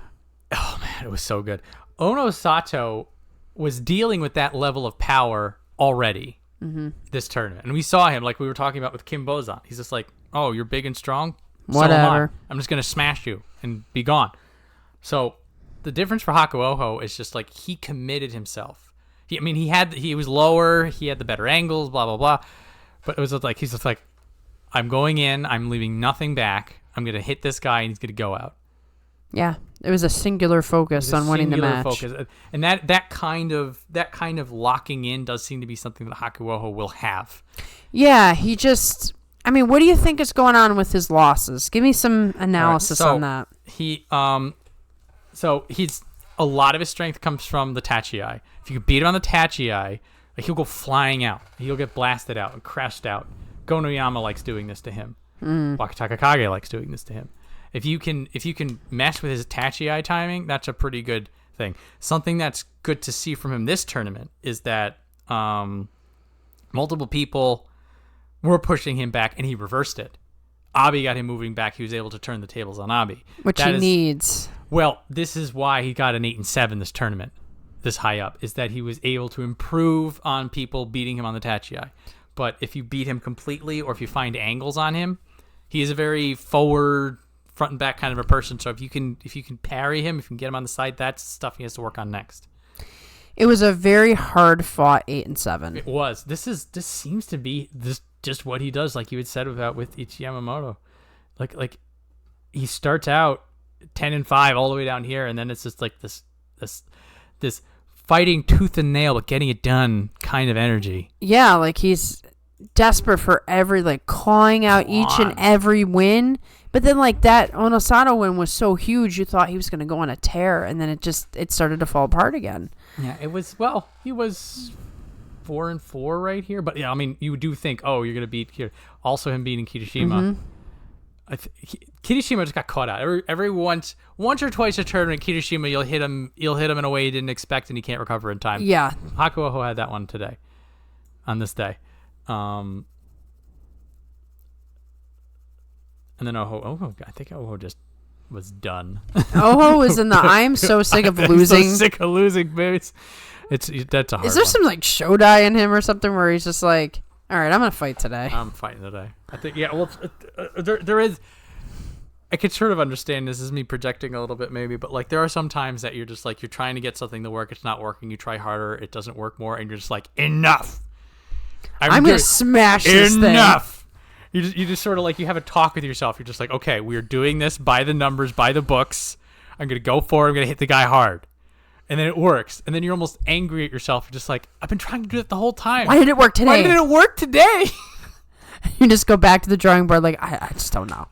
Do I think less? Do I have to be more angry? But more angry might get me frustrated? I don't know. It's not how it works. Make it work. Anyway, well done, Hakuoho. And if you look above him, Makakoshi. He's gonna have murder. Yeah. And these are the fights we wanted from him. Mm-hmm. Well done, Segahama Top Boy. Yeah, he earned is. it proper this time. It wasn't it's just because Takeru Fuji. No, he earned it. Anyway, well done. So, I'll take. Didn't expect this to ever happen again. Yeah, I'm not gonna take credit for predicting this insanity because 11-4 Tamawashi. Mega 04. What? Didn't we? I'd love to go back and listen to what we thought about Tamawashi, but I'm pretty sure I thought he was gonna get smacked right back down. Not an 11-4. Doesn't make any sense. No, some of his fights defied reality. He was on a different plane, like you were just talking about. I'm gonna win. He went out there like, I'm not 40 years old. Yeah. I am as good as anybody else here, and I will win. Yeah, so probably these two, the Onosato win and the Takayasu win. He just like, I'm gonna go forward. I'm gonna Nodoa. I'm gonna hit really hard, and they're gonna be forced to move backwards. Well, and that's the thing about Tamawashi is he's absolutely brutal when he goes forward. There's no room. Like, you just got to outmuscle the guy. Like, he's stiff-arming you with the Nodoa. He's blasting you out with the other hand. And he's just like an assassin. Yeah, it is when it works against the best of the best. That is what I'm like, what? What is happening? That was the Yokozuna. He deals with power every day. What did you do? What happened? I pulled the replay back. I'm like, yeah, okay. That's what I saw the first time. I still don't understand why that happened. You know, he must just really practice the basics over and over and over again. Another thing, and I mentioned this similar for Takayasu, on the last day with Oshoma. So there is like when Tamawashi's losing, like there is a sort of a letdown, like a there is a gearing down where he just lets himself go out, like he doesn't fight over the ring edge, and there's discussions about whether that's good or bad, or maybe that's why he's been able to fight for so long, whatever. When he fought against Oshoma, he was all in. He had the the grimace. He was pushing and grappling. He was on the belt. He was pushing with everything he had. On day 15, he was like, I might die in this fight. I'm going to win. Yeah. So it was like, first off, the fact that he had that much power left on day 15. Now, he might be, having regrets today. Maybe. But maybe not. He is the immortal one. I mean. But like to see that kind of all-out chips on the table when he's not normally like that. Yeah, something was different. Yeah. Well, first off, there was just something different in July in general for him, but just like normally, like when he would hit a point where it's like, okay, this isn't working. I'm gonna try something different. But against Oshoma, he's like, no, I want this win. I want it. I'm gonna beat you on this belt. I'm gonna move forward. I'm done. I'm sure, being 10-4 on the last day, he really just wanted that 11. It's one more day. I got to push it all I need to just one more day. Take a snapshot of this tournament for Tamawashi. This is one of the best ones we've seen. Like, if he was I think the only time he's in better shape is when he won the Yusho. Had there been room in Sanyaku, he'd be in Sanyaku right now. Maybe. If they open up a spot. I think he's one east. I think he's right here, and then Hakuoho is going to be right here. Didn't we say Abi was going to get one, though? Oh, you're right. Oh, crap, you're right. There's a lot going on. I'm not playing Guess the Banzuke yet. I got to stop. I'm going to tell you, that's going to present a problem that there's all these guys who fought hard enough. I can't. I'm on blackout. I'm not allowed to play Guess the Banzuke until the 19th. This is my fault. I started it. Yeah, you did start this. I got to pull it away. That's fine. This does happen. Like, I'll look at it. It's just like you see your hand reaching for the cookie jar, you just slap your own hand away. Like I said, I wasn't going to eat that cookie. No, we're good. I'm eating in an hour. I'm gonna ruin your appetite. You're cooking. Don't. You gotta wait 3 weeks. Okay. No, I can't. It is actually kind of helpful because like everybody's getting into it right now. Right, and then they overthink and they make too many changes. Well, also like what'll happen is like they get it all now, so I'm just like got blinders on like all the sumo stuff that I watch. I'm just like I'm not looking, I'm not paying attention, and then in about a week or so it all dies out, and then it's like a couple of weeks that no one's talking about it. And that's when you start making your decisions. Yeah. Well, that allows the brain to fully empty. Because before that strategy, wouldn't you say like it was too much? First off, I barely knew what I was doing. I didn't know all the meta, thanks to the viewing audience for getting us up to speed. But I try to go in as empty as possible. Mm-hmm. No thoughts. In a meditative state. Yeah, meditative state. I go into it zen. I'm just like, yes, Tamawashi, 11-4 at Megashira 4 West. How interesting. That did happen, didn't it? I wonder if they're going to open up a Komusubi spot. How high up shall this individual go on the band? That is the vibe I try to bring into the show. As is the case, there's only a certain amount of success you can truly bring, but I'm no Zen master. For any of the new subscribers, look forward to our Guess the Banzuke live stream. It is controlled chaos. We organize these, the recaps and the preview shows. They're a bit more formatted. The live streams you go in with there is no plan for the live streams. You don't know what you're gonna get. I don't know what's gonna happen. Crazy things are said and done, and Yeah, well, during the tournaments, like it's about the sumo tournament, right? Right. But to Guess the Banzuke stream, we're gonna hang out, have fun. Yeah, I don't want to plan. I already planned. Enough planning in life. Oh, goodness, I had to plan everything. Getting fights with doctors' offices. It's such crap. Adult life maturity. stinks. I don't know. Whose idea is this? Anyway, here to me. Smooth transition back. Right? What the hell are we talking about? 5 East wins the Darwin fight. There were very few at the end. A couple. This was a very decisive. You were either doing great or you were not. Yeah. Or you figured it out before the last day. Right. So a little bit of luck because you got paired with Roga, but Roga can have a. Roga he can pull out some interesting not a things. Gimme, but Hiraumi should take care of him. Yeah, Roga's a few rungs lower, and Roga's also somebody who's coming up compared to Hiraumi, who's going down. So helps. What I also will say is I initially thought that them giving Kotozakura to Hiraumi was a little dirty. I was like, they just want to give him the Katoban clear. But I did the math, and Kotozakura had actually fought every single person above Hirooumi. So he had no other choice. The only reason he fought Hirooumi is because there was no Hoshoryu. Oh, that's right. That's what day 15 match would have. Oh no, It would have been day 13 or day 13 or 14. 14. So I'm so used to their Ozeki days that I've already forgotten. Also no Daieisho. So right. This was not them fishing. It was for necessary. Somebody. It was like, this is the highest person in the Banzuke for Kotozakura to fight right now, and it's Hirooumi, who was sitting at 7-6 at that point. So that was at least one of my thoughts. I was just like, oh, they're saving the Ozeki again. It's like, no, that was. It's good to reevaluate sometimes. Yes. Just calling myself out a little bit. But anyway, he is doing better on defense than before. And so when somebody like Gonoyama comes up to him and starts pushing him back, he's able to deal with it.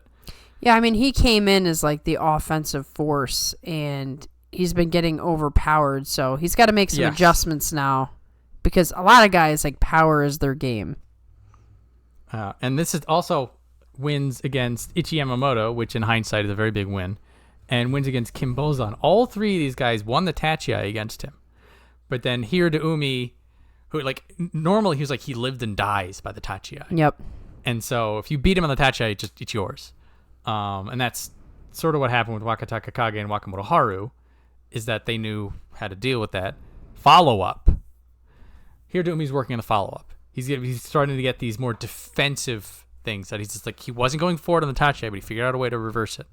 So he's improving. Yeah. Which is good, because he was starting to fall to a point where it was getting nerve-wracking. A little nerve-wracking, yes. And so this is also a thing that, like, once you get high up enough, you're going to be fighting the Sanyaku, who may be able to get knocked down again. But we're getting into this blender right here, these top 5 to 7, that they all need to be fighting each other. Mm-hmm. Because they're all going to be getting some of these losses. And now, if you notice, here's Hakuoho, here's Takerufuji before he got hurt. Now, if you did notice, here's Kotozakura. Here's, this is him getting a piece of the Sanyaku, and seeing that he's not quite there. Yep, and three of his losses are not quite there yet. Which is, you're working on it. It's fine, etc. But might take time. Getting these wins against people in his periphery. That's how you climb and claw up the wall. So this is good forward progress. 8-7s and 7-7 on the last day. It's something to take into the next tournament as a positive and to build off of, and instead of hanging your head low and like hiding from people for a month. And you're not tumbling down. Mm-hmm. Stop the bleeding. Stop the bleeding, as they say. Yeah. So Hiroomi had a good time of it. He's also always been exciting to watch. See how he does. There's example of somebody who may be getting sort of lost in the shuffle a little bit, but he's still there and he's still doing well. Yeah, it happens when you have this much top talent. You've got to hang with them. You got to hang with him. He's learning how to hang. Yeah, he's got a lot of work to do. Sure does. It's not his bad treatment in Sanyaku is going to become more and more of a distant memory at this rate, but these little 8-7s, this kind of progress, you'll get back there, just not soon. Yeah. So, Meisei, I am mad. I'm angry. Right after all the good that was achieved. He was on a collision course. We're like, we want to see how is new Meisei going to do up here compared to old Meisei. I was so eager because he was doing so well. And it looked like things were getting pieced back together. Here's the new version 2.0. It's not the guy from before who's flaily and super fast but getting things done. And then he's super duper injured. We got like a worse version of him. Is mega. There's nothing we could learn from this. He didn't even belong out there. The fact that he fought all 15 days was a little shocking. Because he was hurt. Yeah. So some of his matches were closer. So like we were mentioning before about with Kirishima, like some of his losses were like, if he was healthy, he might have won those. Right. There was more than a few of those matches with Meisei. Well, he pushed himself up to his limits, which, sometimes that leads to something greater in the future. Yeah. It's a wash for him. It sucks. Like you said, you can learn absolutely nothing from this. We don't know if his sumo is getting better. We don't know how it is versus the elites.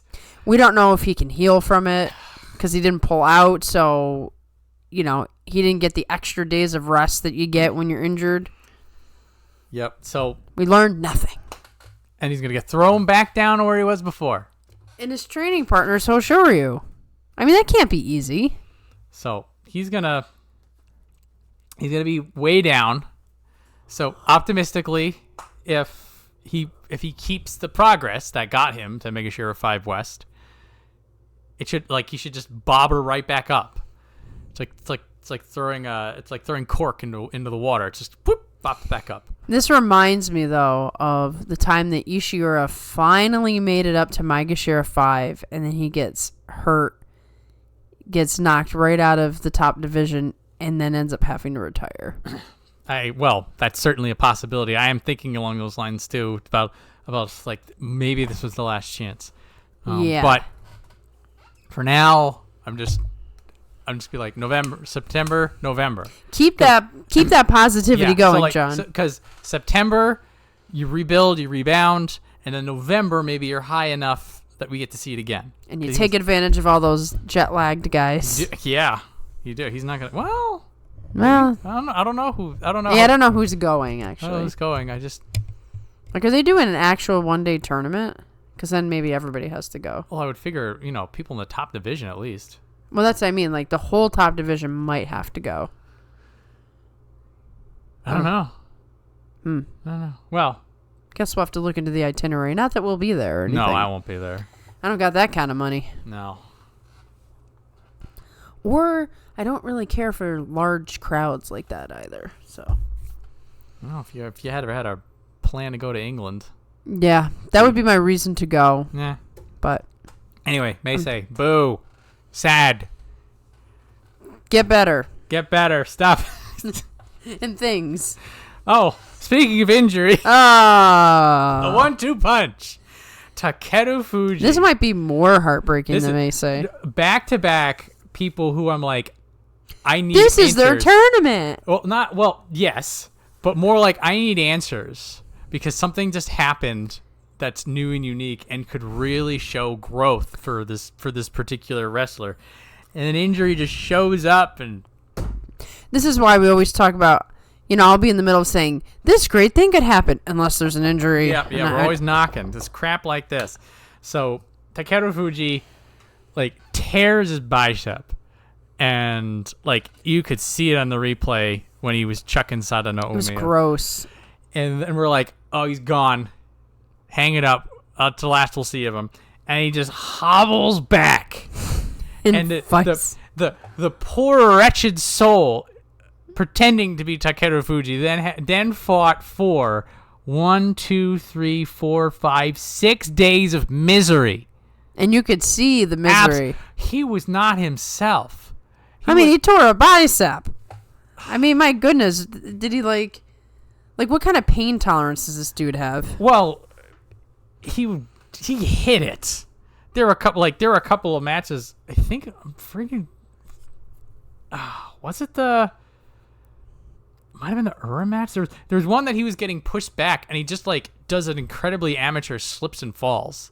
Yeah, I don't know. And I'll just you were in so much pain, your body seized up. Right, your body's almost in shock every time you're getting hit at the tachi. Yeah. And there's a couple he'd fall over and he's grimacing and slow to get up. Even the NHK announcers were like, "Dude, just stay out." I was so glad that he did finally go out when right here. To be fair, this was when I think this was at that point he was 5-7. He's just I'm not getting these 3 wins. Yeah. And so he was just scraping for whatever he could, and at this point he's like, no. Right, because he wanted to not drop too low. Yep. I don't know how long it takes for a bicep tear to heal. It doesn't matter. He was not. No, what I mean is, what kind of shape's he going to be in for September? Oh, yeah, that I don't know. I'm a little scared about that. He should have just, let himself drop. But what do I know? I'm not him.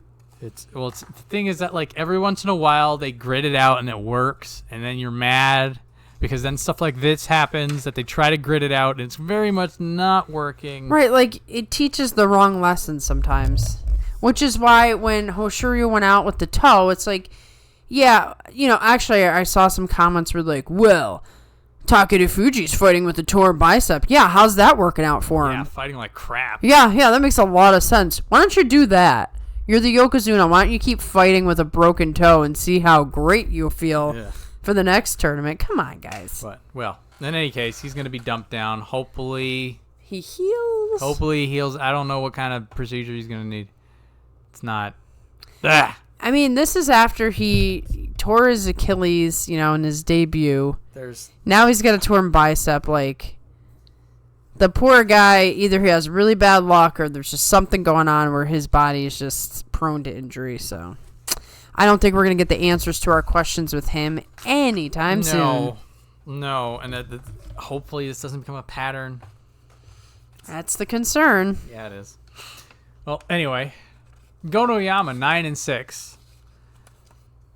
9-6, quelling fears. Bulldozer Tachiai coming back. So winning against Ura and Midori Fuji was good because those are two people that if you hit them hard, sometimes they can deal with it. I think in both of those cases they circled. Mm-hmm. And Gonoyama was able to stick. And I think that I was mentioning this before, that like his ability to keep the momentum. He needs that to win. Yeah. He needs that, and he was able to do it this time around. Did he use the belt at one point? Somebody, one of these pusher guys that used the belt, and I was surprised. Maybe it was Tamawashi. Tamawashi did use the belt. He might have grabbed the belt on 1 or 2 days. And he was low enough that he didn't get any of the big challenges, which is, this is what we knew. It's just like, okay, when you're down here... He should do well down here. When you're down here, you should do well. And that was sort of the concern for Gonoyama coming in. It's just like, you need to do well down here, or you're just going to be stuck in mediocrity. Right. And down here, it's just like 9-6. I'm good. I'm getting this. There's an awful lot of guys like trying to push up for the top, 4 spots. Well, the joy, as they call it. Well, this is what happens when your top is this good. Mm-hmm. When you've got these kinds of badasses all the way up here, is that first off, there's going to be no room in Sanyaku for anybody except the best of the best. And then what's going to happen is you're going to have people on here these 3 were all former Sanyaku. Right. And now they're trying to fight to get back in. Right. And then what happens is here are the people that would have just been like normally hanging out in the top 5 that now have to fight to stay in the top 5. And it goes down and down and down. And so now we have Gonoyama. He was one of the guys who was just in the top 5, and he's been crushed out of it. Mm-hmm. But now this is him coming back in to have another swing. Right. It gets interesting. Yeah. For a while, we had a somewhat inconsistent top. And it was back in the Terunofuji days when it was just Takayasu for a while, but the thing is that we couldn't get somebody to Ozeki. Yeah. Couldn't get an Ozeki. Terunofuji was in and out. Yep. So that was when it was sort of, because the top was not as locked in. You had a lot of people it didn't make for exciting sumo because then it was so chaotic, sort of like what we had here in a way. But it made you feel unsettled. But there was no stability. There was no stability. There was no order. That's sort of where some of the frustration came in.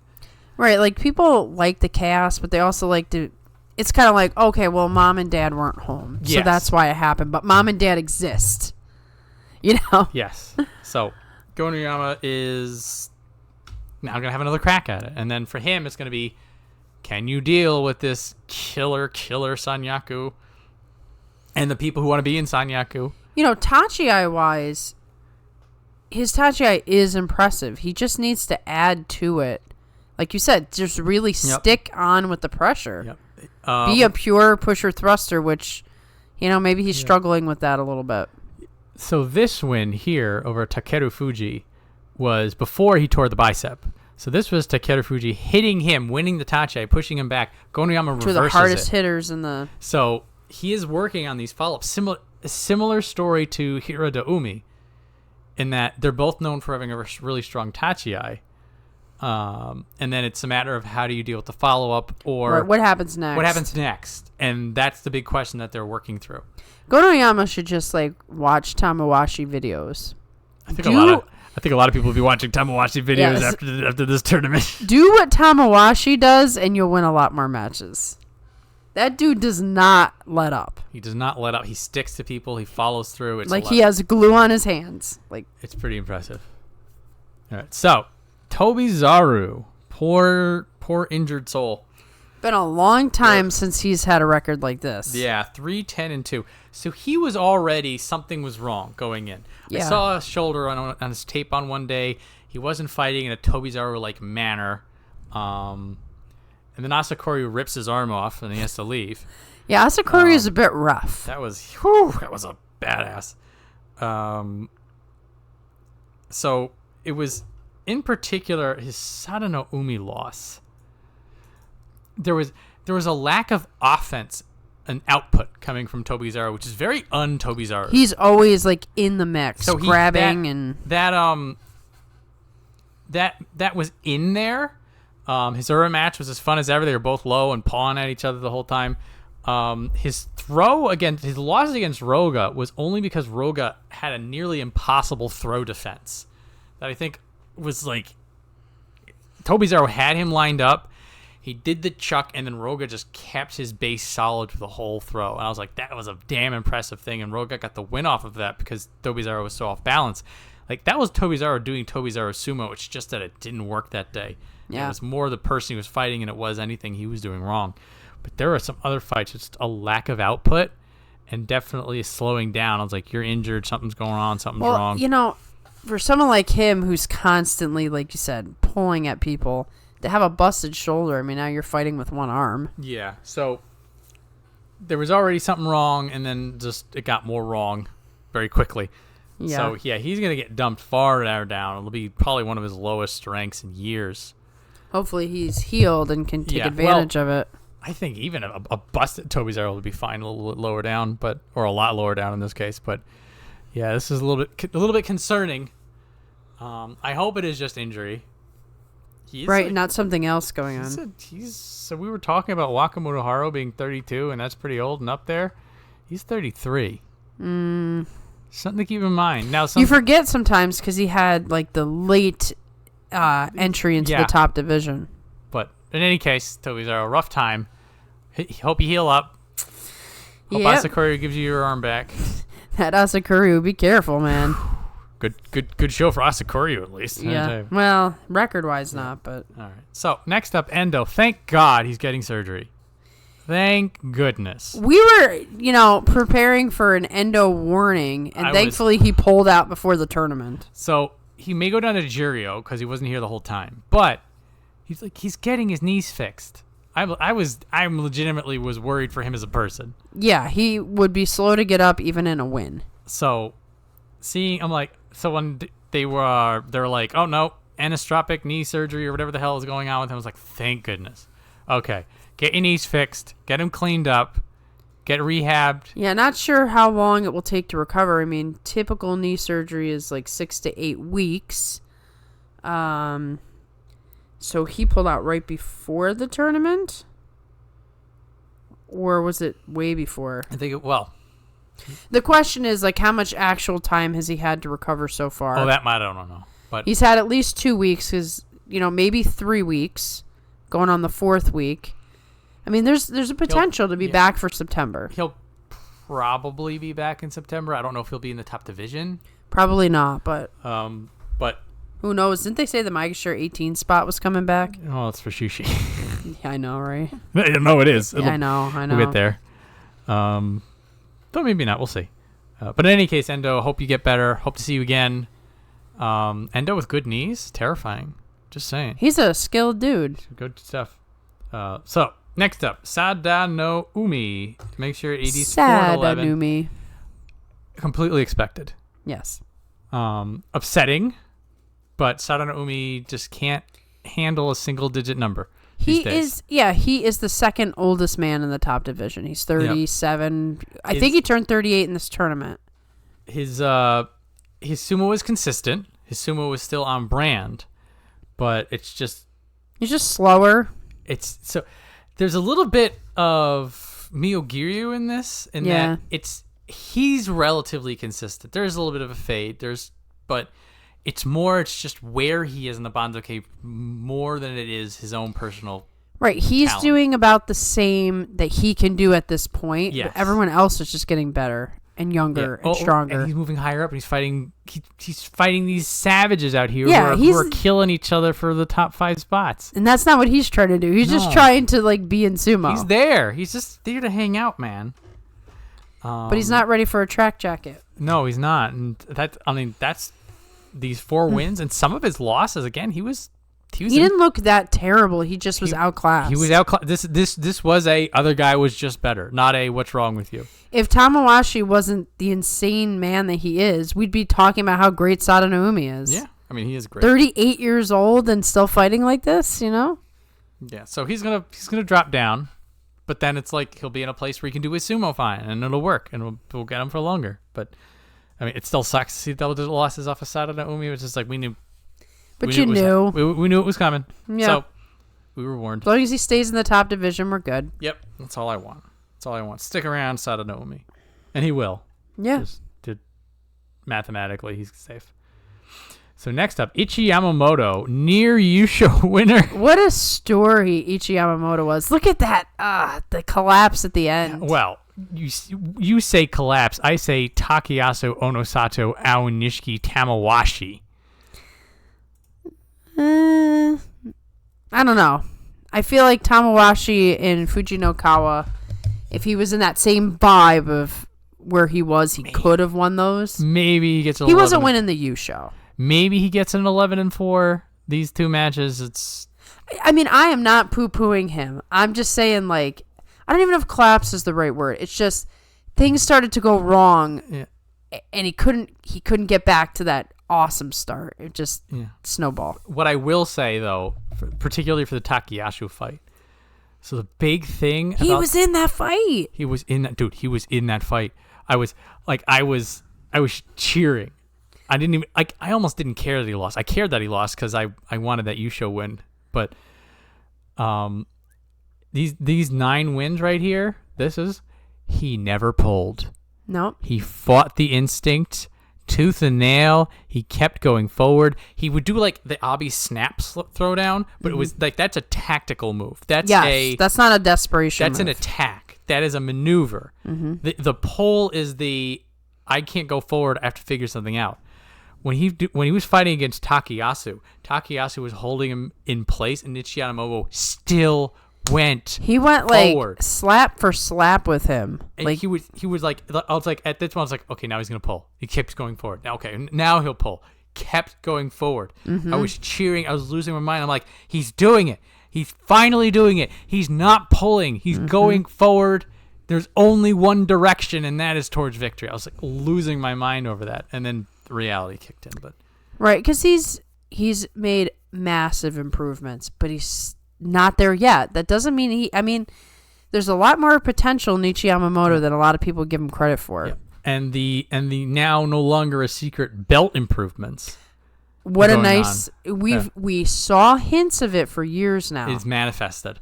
It's finally coming together. He gets in a marathon belt match with Roga. That is Roga's deal. I was gonna say that seems like a Roga win, right? So also this win against Atamifuji, easy to overlook.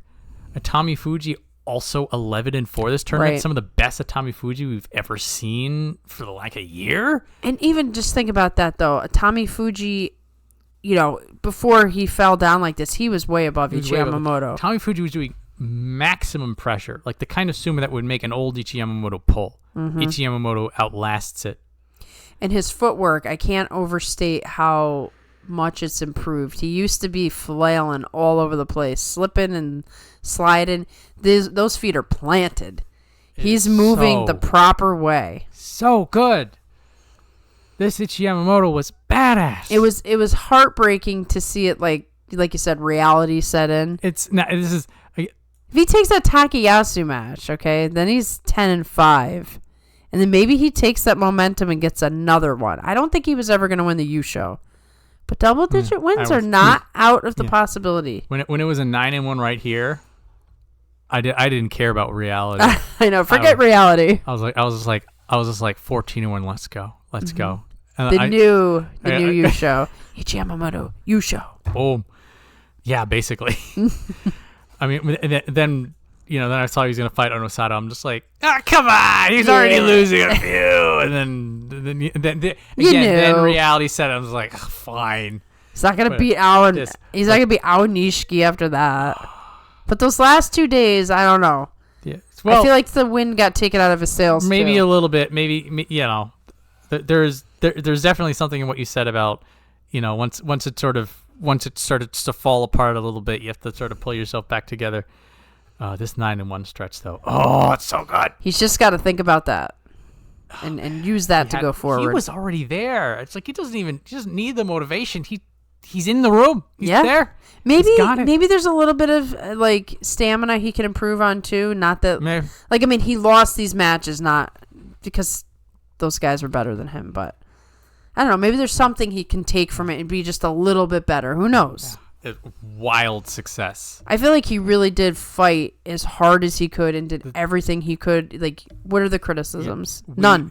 This is like the best Ichi Yamamoto that has ever existed. And it's great because for so long he was just thought about as like, who's that? Who cares? It was store brand Abi. Store brand Abi. That's the thing. He's now his own brand. He is. He's no longer store brand Abi. He's doing. It is interesting because some of the things that are Abi like he's still improving to get to Abi levels of it, which is also but he might be doing more than Abi does at this point. Yeah, well, he's doing different things. Yes, he has found his brand of sumo. It's taken a little time, but wow. he's developed it. It's wild. Can't wait to see what he does. Oh my goodness! September, man, needs to show up now. So Ura, everybody, prayers, energy, Kachi, baby, energy for his knees. I know. Into the ether. I know. Everybody, Goku Spirit Bomb, hands up, please. We've seen him bounce back so many times. To see him actually struggle to get up, I'm like, no. Did we finally run out of time? Did you? When you fought Wakatakakage went and checked on him twice. Yeah. He went and checked on me. He was like, "You okay?" And then he was like, "Wait, you're not." Everyone's gonna hate me. No, please. I'm the one who knocked Ura down. Oh no. But even the NHK commentators, they were like, "Oh, he's fine. He's just taking his time." I think it was Murray. He's taking his time. He's fine. Yeah, he's still taking his time. Everything's fine. I swear, no. And then he just ignored the fact that Ura was limping. I'm like, okay, we're just trying to be a little too optimistic. So I am hoping again. Hands up, going the Goku Spirit Bomb while I'm saying all of this. So the universe lend me your energy so we can give it to Ura's knees. That he was already Kachikoshi. The knee was a little weird, and they got together and they're like, "Ain't worth day 15." Yeah. Sit it out. Yeah. Let's hope.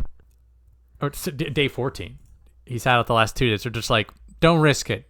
Yeah. You're 8-7. You don't need the 9th win. Just rest up.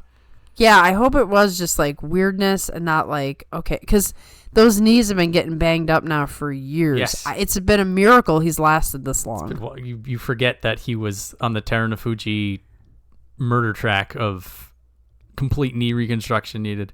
Yeah. Because of the way he's just so crazy athletic. But for the other 13 days, Urasumo is as Urasumo does. Did notice when he was fighting Tobizaru that he gets a Nodowa on him. That was different. Very, very Tamawashi style, just raw brutality. I'm like, ooh! The inspiration was flowing. There's a bit of that. When we get to talk about Takanosho in a little bit, there's some Nodowas in there too. It's something in the air. There always is. There's a flavor that people just kind of gravitate towards in every tournament. So I think my favorite Ura moment, my favorite Ura moment is whenever he's on the dohyo, but you get me on this one. So when he's fighting Kusano gets him spun around, he's running out. Ura's instinct is to grab blindly at his shoulders and the place behind him, to sort of like see if he could desperately find an arm or some appendage of Kusano to grab and attempt to throw. It was just like he there was nothing there. So he just grabs. So then he's just like phantom grabbing at air as he's pushed out. I'm just like, leave it to Ura. Only Ura To go for the crazy, wild, nonsensical throw. That is his panic reflex. Oh, I gotta throw this guy somehow. My favorite moment, and I can't remember which match it was, is when the match was over. He won the match, and he was staring out at the crowd. He just stood there for a minute, and he stares out at the crowd with this, like, expression. And they were cheering him, and they were going nuts. And it was like a pro wrestling moment. It was like when they go up on the turnbuckle and put their arms up in the air. It was just like that. And I'm like, wow. I'm never going to forget this image in my head. Ura was definitely vibing off the crowd. I think there was a moment also when he fought, it might have been Takayasu, that he gets him and he throws him out. But then he's like, because of the way the momentum was, like he's turning away. And then he does like the cool guys don't look at explosions, walks away from him. It's just like, he's like, Takayasu still in the air. He's just like, yeah, we're good. We're that done. One. He's got the clicker in his hand. I know. Just walking away. He is a character, man. In a different way than Abi. Love Ura. Everyone loves Ura. I don't hear nothing to the contrary. No. If you have something bad to say about Ura, there's just something wrong with you. Hold on to that. Put it in a dark place. Just like turn away from me and never speak to me again. Just go away. But yes. Prayers for the knee. Yeah. Hopefully it's nothing. Hopefully an abundance of caution. You already got your 8 wins. What's going to happen? Do we really why care? Would you keep fighting? Why? No. Don't make it worse. Sit down, rest it up. You'll be on tour in 3 weeks. 3 weeks. You don't even have to fight. Week. You can literally just show up and people will be in your line to get the handprint. So we will know when the tour begins. If he's okay or not. Because if he's there, then everything's fine. Yeah. Or at least it's not bad enough that it's fine enough. Fine enough. You can walk around and do sumo things. Next one. Anyway. I can't. I don't know this. This is finding out your pet died on the phone. This is This 1 in 14, injured as hell, looked like he aged about 3 years over 2 months. Yeah, there was talk that he had surgery, but I thought he had surgery a couple tournaments ago, so I don't think there was... If he had another surgery and then tried to come back early, maybe. That's what people were saying. I don't know if that was true, but it's like that would explain it, and it would make no sense to come back. Yeah, to fight that long. What was almost like maddening about this is that a lot of his fights, he was like fighting the way he normally would. But nothing was working at all. Nothing worked. That was literally the words I was going to say. It was like he was pantomiming it. And it was like this. It's like, like those like weird nightmare scenarios where like you're trying to run but you can't move. Yeah, and your thing is right behind you, and you just keep running in place. So when he's fighting, I think Sadanaumi and Roga in particular, I was like, he did all the sumo techniques, and then they were still in the ring, and they're just looking at him like, "What are you doing?" Yeah. And they just flick him out. Yeah, and so it looked like he was hitting them with the same intensity. The speed was there, the lateral, everything. You're just like. What's going on? Nothing is happening. Oh, thank goodness he beats Kaio. Poor Kaio. Yeah, I'll be mourning him later as well, but they'll be forever cemented together. Well, for sadness. So, with this kind of a record, he may be in Juryo. I can't see how he isn't. It is abysmal. It is. But maybe that's where he needs to go. I mean, if he just got a surgery, maybe he needs like some easier matches for a little while. But what happened, Maria? What happened to him? I don't know. It was like watching a car accident. It was horrifying. I can't. I actually like closed my eyes during his matches. I'm like, I don't want to see this. It's so. I don't know. Please come better. Let's just hope that this was like a one-time thing. We'll never. On the flip side, maybe this is the last time we ever see Oshoma again. I could see him retiring. If we look at it from this, going out, going out with this at the beginning of the year, this whatever the hell, whatever the Hoshoryu Hanka, all like this right here, this kind of stuff. Yeah. The fact that he like a third career he comes back and just wrecks everybody. Here's the thing. The reason why I wonder about a retirement is the fact that he fought all 15 days. Like, when you're losing that bad, why would you keep fighting? And the only thing I could think of is maybe he got the surgery because things weren't right, and he felt like, I got to give this one more shot, and I'm going to go into this tournament, and if it doesn't work, then I'm going to retire. And then it's like, well, let me see the full 15 out. It was right here 4 years ago when he was doing this crazy nonsense again. That they remember like that we were talking about how like he snuck into the top division. Yeah, 4 years ago he does the same trick. The veteran comes in and we're like, what's he doing up here? What's he doing? Get out of here! And then he gets out of here, and then 4 years later he does it again. Yeah, right. You can't predict this stuff. But at some point, that retirement will come. Well, I am hoping that he was just trying to scrape enough wins to stay in the top division, and then it didn't work out. But maybe, because like even if he's just like 3-12, he may be able to scrape it in. That Kaio match was like I don't even know. I don't know. Well, in any case, it was a gift to him so that he didn't go 0-15. I'm glad neither of the really bad performers went 0-15. I was scared. I just get the one win. Him and Hidenomi. Yeah. Get the one win. Gee, man. Anyway, Kirishima, I don't know. Make me sad. Anyway, Atamifuji, let's be happy. Yeah, let's be happy. 11-4. Finally. This was the moment we all wanted. Atamifuji fans have been waiting for this tournament. For over a year. Specifically, this tournament. It was... So, a lot of the sumo that he was doing was the same sumo he's been doing, but like that confidence, that oomph. Well, he needed something to give him confidence again. I really do believe that he was starting to get, like he was working hard and losing some matches that were close, and it really felt like something was mentally off. Look at what he can do with some confidence.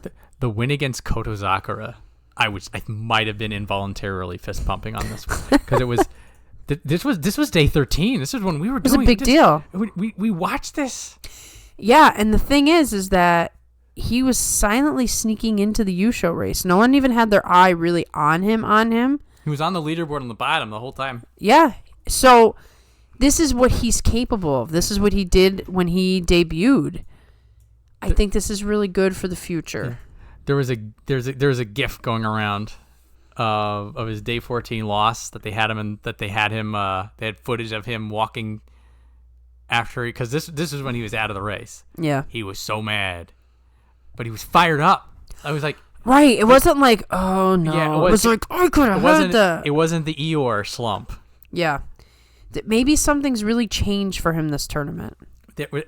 Things clicked, and there were a couple of matches that were a little bit more even, like a more passive, not confident Atamifuji like would have lost some of these matches, but he won it. He's just like going forward, power, confidence, like you said. Like, I can win this match. I will win this match. He will win this match. And he does the mini Terunofuji arm clamps on the small people, which is an excellent maneuver that very few can pull off effectively because you have to be really strong and kind of big. I love when Atamifuji pulls it off. And the thing is, I wonder what kind of reception he got from the new Isegahama. Like, I wonder if he got like a pat on the back after this, or you could still do better. Well, probably a bit of both. Yeah, a little bit. A bit of both. I mean, so you wonder if the motivation helped. Like, I'm gonna show him, like, I got more in me. I think this is the sort of, you look back at this 11-4, you're just like, yeah. Now like, take this forward when things are going a little rough. Know that you can do it. Know that you can do it. Also, like, he's dug himself back out now. Because he started off 0-2. This could have been a disaster. Could have been. And he pulled it together, and even, like, what's that loss? That's the Ichi Yamamoto loss. Goes on a tear after that loss. Those two moments, things could have went the other way, and he just nope, I got this. Even like, winning the next day after, losing to Takayasu. Just the motivation to keep fighting, to keep doing your brand of sumo, as they say. Yeah. Very hyped for Atamifuji. Very, very good. He'll get a very decent promotion from this. He will. He'll be back in the top 5 or he lost his way. Now the real test. We'll be talking about that in length in the preview show. Yeah, that'll be his homework. But he gets to go in knowing that he beat the Ozeki last tournament. We'll see. I'm excited for him. It's good to feel hope for him and not feel like it's hollow. Well, right before the tournament, we said down here he should do well. If he doesn't, then we got to be worried. Yeah. Also, he was last tournament. He was 8-7 at M12. We're like, what the hell? That's not what we expected. No. We're like, come on, show us. And he showed us. He did it. It's been done. Now we just need a U show from him. A tall task at this point. I wouldn't mind it. Yeah. Yeah, well, we were. Listen, I need one, okay? I really need him to get a U show. We thought certain other people wouldn't get U shows that we really wanted it for, so anything's possible. Yeah, Kotoshoho showed you all. Showed us all. Okay, so Roga, making sure 10 West, 7-8, gets Hira Umi on the last day. A bit of a tall order for him. So looks like he was crawling up. He was M9, M8. He got the injury. He dumped all the way down. So M10 for now, he was 7-7. Like if you got somebody else, that would have been 8-7. Right, and then you have a different conversation. Then you have a different conversation. So I'm saying that Roga is basically M10 is exactly where he is right now. Mm-hmm. Now it is fun watching his sumo because when he gets into it and it is a good solid grappling match. It is old school belt sumo kind of a thing, and it's interesting because like we've been mentioning whenever Roga comes up when talking about other fighters, it's like he'll give as well as he'll get. Right. Like there's for every Ichi Yamamoto beating him on the belt, there's the Tobizaru where his defenses are just unshakable and he reverses it despite everything. He matches the level of his opponent. So very exciting on wins and losses, good defensive grappling kind of sumo. His problem are people find ways of blasting him out completely. Like if he can get set in. Now, him getting set in, it's not a guarantee of the win because again, sometimes he wins, sometimes he loses. Right. Always fun matches to watch. And that's, once he's set in, like you're in trouble. You gotta find your way out. If he can figure out a way to get into that match sooner, he's gonna have better chances. Or make it a no doubt about it. If he plants, he wins. You could take a few more from that, but yeah, so if he takes eyes at like the older Kotozakura kind of sumo, and he sort of absorbs some of that energy, Roga can get downright terrifying. Mm-hmm. There's good potential in him. There is potential. And he's coming back off the injury, so might take a little bit of time. A little bit of time, yeah. I think Roga still has yet to show us his best form. There's still a lot more that he has to offer us. I agree. And so again, like I look at this, I'm like, he's 7-7. This is like here is the watermark that we put for Roga. It's like here is where he is in the Banzuke. This is a skill level. This is what he can do. And then going forward, I'm like, keep going. Right. Don't give in. Don't give in. And he that's how he got into the top division in general. Like in Juryo, he sort of just crawled his way up through Juryo, and he was crawling his way up, and little bit of an Ichi Yamamoto vibe. Totally different style of sumo, but same concept of as long as you don't give in and you just keep improving, you could find yourself way better off than you are now. Yeah. So that's the energy I'm hoping for Roga. And yeah, I'm optimistic for it. I need more Roga sumo. He gives good matches. So Takanosho, 9-6. Veteran power. I mentioned before, like he borrowed Tamawashi's Nodoa. So Takanosho is already known for push sumo, so the Nodoa is not out of that bag of tricks. Out of that boundaries, but there were a couple of like frame perfect. You get a Tamawashi win, you get a Takanosho win, they're identical. I'm like, oh man. He's tapping into it. Well, now we'll look into this more next week, but you got to wonder how much his coach has an influence on that, because his coach is very, very analytical when it comes to push sumo in particular. and he might have given him some pointers on what to. Takayasu looks very highly upon Tamawashi's later skill that he had to adapt to in order to keep being a pusher thruster. So maybe there was a little bit of like inspiration in there somewhere. Yeah. He's finding ways to adapt his sumo to whatever age. His body is Yes. now. Yeah. And I think this is the big factor. Like the way he's fighting now, like you see flashes of the Sekiwake Takanosho, but it's like he can't do that anymore. Right. He is a shadow of that former self. But so what he's doing now is refining and changing the way that he approaches his Oshi Sumo. And so like there'll be a couple of times like you'll see the lower reaction time. People will get the angles on him. Somebody's gonna outmaneuver him. You get some of the young hot stuff come around.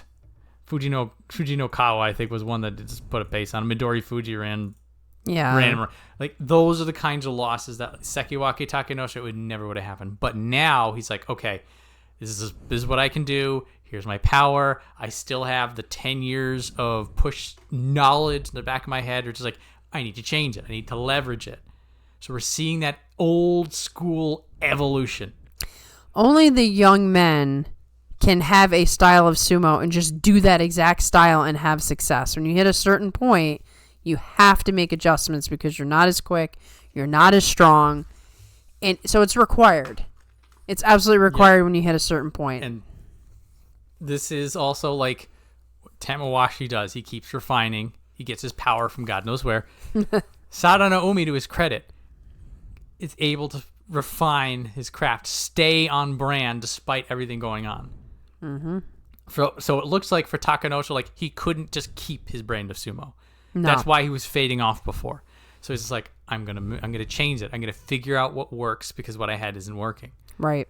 Exactly. And you got a 9-6 and you look good doing it. It's about time, like I was worried that we may never see this again, and maybe this is the start of a new Takanosho. This is the Takanosho fan talking a little bit here, but I see these changes, and I'm like, this is somebody who wants to stick around for another year. At least, yeah. He's not done. And the Nodowa is a nice tactic to use. It's very strong.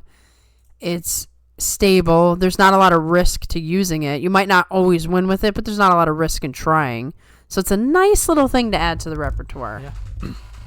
So I'm interested to see how he does in September. Yeah. He'll be crawling up. He'll be in the single digits again. He's gonna get some nastier fights, but I'm more interested to see how he keeps evolving that craft. Mm-hmm. Especially once he got a little bit of success. Now he knows it works. Yep. And also, again, it's like you want to see that I'm not done. Right. You got to have that desire. When you decide you no longer care anymore, you can see it in the sumo first. Something like Chiyotairyu.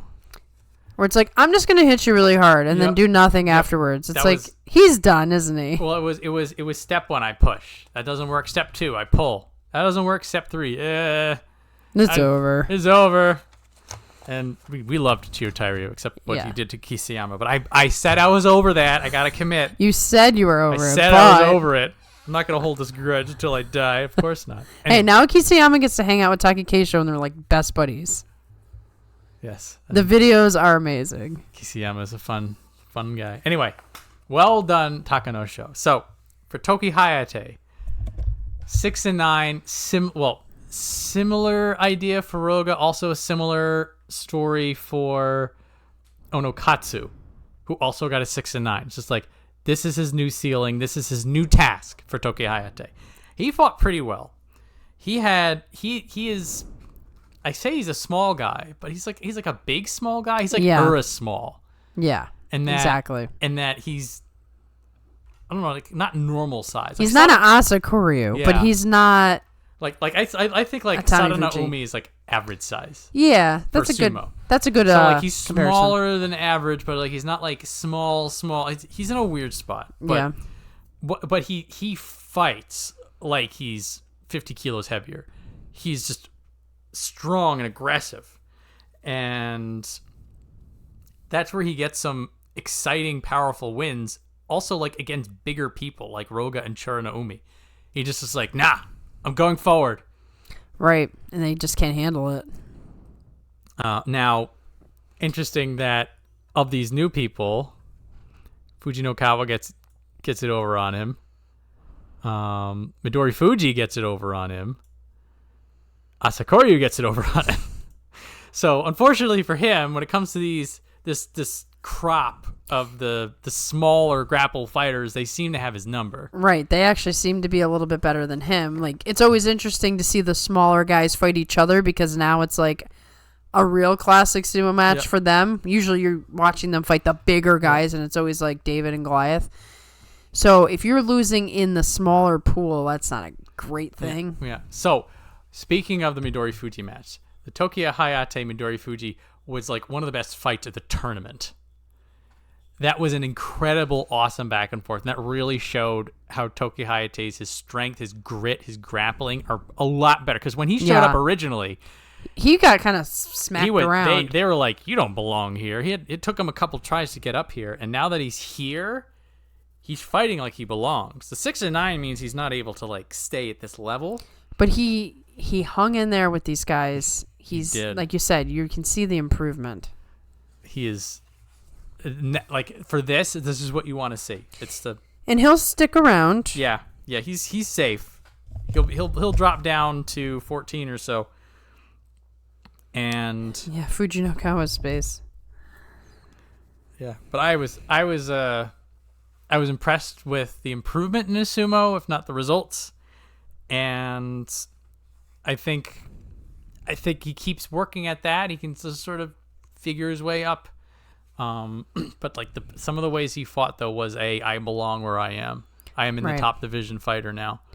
There was quite a bit of that energy in this tournament, wouldn't you say? Like a lot more confidence. Yes. There's a few examples like Oshoma where it was like a complete disaster, but overall everybody seemed to be pumped up. And it was a high energy tournament. Trying to prove their worth, you know? Yeah. So Tokiya Hayate, hang in there. Keep at it. It's working. It's just the 6-9 is Mega Share 11 is probably a little too high for you right now. Yeah, just keep working on it. Keep working on it. So Midori Fuji. Finally. Talk about somebody that were both Takayasu and Midori Fuji were like, don't do this to us. Mm-hmm. It was getting a little dire. Yep. So fight with maximum effort down here. Definitely works. I don't think there were any Katatsukashis either. No. So like that thing he's been trying where he's going to win without the Katatsukashi, it seemed like it finally came to be. So it is. So we're talking about that group. So here's Asakoryu, here's Tokiya Hayate. The Ura one was a Fusen, but he's Koto Eiho here. That's the third one. Yep. So he's going around all the other little guys, and he's just like, I'm the little guy. I'm the king. I'm king, little guy. And that's right. And forever he was the only little guy, so he's really got to prove himself. Well, what is also it's fun because like when it was Midori Fuji and Asakoryu, like, and that was it for the small people, were just like, oh, it's a small normal. Now we have like this little small division. Yeah, its own little division, exactly. Midori Fuji showed them. And also worth noting that he is still able to fight people bigger than him. Like Roga and him gets into a grapple, and he's just like, I don't care. I think when did he fight Shishi? Yes, he did. Shishi tried his, I'm just big and strong, and Midori Fuji's just like, but I have technique. Exactly. And I'm also deceptively really strong still. I always enjoy the Shishi Midori Fuji matches. Yeah, so we have some really good sumo coming from him. It's working. We're getting the good happy numbers now. He's not sinking down, so we're going to see him for a little while longer. Yeah. If he keeps beating these new guys like this, then they're not going to keep him down. No, I was worried because of what happened to Nishiki Fuji that, Midori Fuji might wind up in the same position. But it seems that he's righted the ship. He's righted the ship. He's no longer moving down, which is what we want. These wins are definitely decisive and a sort of a statement. It's just like no further. Mm-hmm. I'm excited. It's fun. More Yeah. Midori Fuji. I love Midori Fuji. I will temper my expectations for how high he'll go from here. Yeah, because once he gets high enough, like, what would be interesting, I would like to see him fight Hoshoryu, but, there's no way he would win. But then again, who knows? Well, let's see him get to, what, M's 5? Yeah. That's A little bit of a tall order. Yeah, well, for him, I just think get him to like M8, and then we can talk. Right. Have that conversation after that. So, Asakura, 6-9, a little unfortunate. He has this nasty streak here. I was going to say, it's not a great result, but he was 2-8. And then he pulled it together with those 4 wins. He, salvaged his tournament. Yeah, so some of it was who he was fighting. So also something where win or lose, Asakura came out swinging, and this is just what we love about him. Yeah, he never gives up. So a lot of these matches, he was in them. He was, I think, almost all of them. So there were a couple of matches. What was interesting is that his aggression, particularly when he was trying to break stalemates, is what got him the loss. Yeah, and that is a sort of it's almost like a rookie mistake. A bit of that. It is the kind of thing that you're just good that you're breaking the stalemate, good that you want the initiative, you want to be the person who's moving forward. But it is always that weird thing, particularly in stalemates or when in more of a defensive battle, that there's a patience, there's a needing to know what to do. The truth is, and you see this as you go up the ranks in any martial arts, when you're young and up and coming and you're going up through the ranking system, you're full of fire, you're full of aggression, and sometimes that works to your advantage. But as you reach the top guys, they are the calmest people in the world. Even in the middle of a fight, they're calm, they're patient, they look for their spots. So that's something that Asakura was just going to have to internalize. He's still brand new. But that's where you get. That's why when you see Takayasu, right? Even though he's aggressively beating the crap out of you, doesn't he always look incredibly stoic? His facial expression doesn't change one bit. Because the tension that Asakura is holding on to is actually working against him. You have to be really loose, really calm. He'll get there. He's just a very excited up-and-comer, which is what we love about him. Yes. Now, if you have that kind of aggression, that power, that is the kind of energy that turns you into Hoshoryu. Yes. He's got that. Yes. Oh, man, he's always on fire, but he's had to sort of rein it in the middle of a match and then let it explode afterwards. Not to say that Asakura and Hoshoryu are anywhere near the same level of energy, but I'm looking at Asakura and I'm if you can... Mini version. Smaller, jacked version, yes. And also, if he can take that lesson of refine it, make your aggression more efficient. Yes. Effective. Make it work for you rather than against you. And again, this is the kind of stuff that when you're young, you learn it by doing.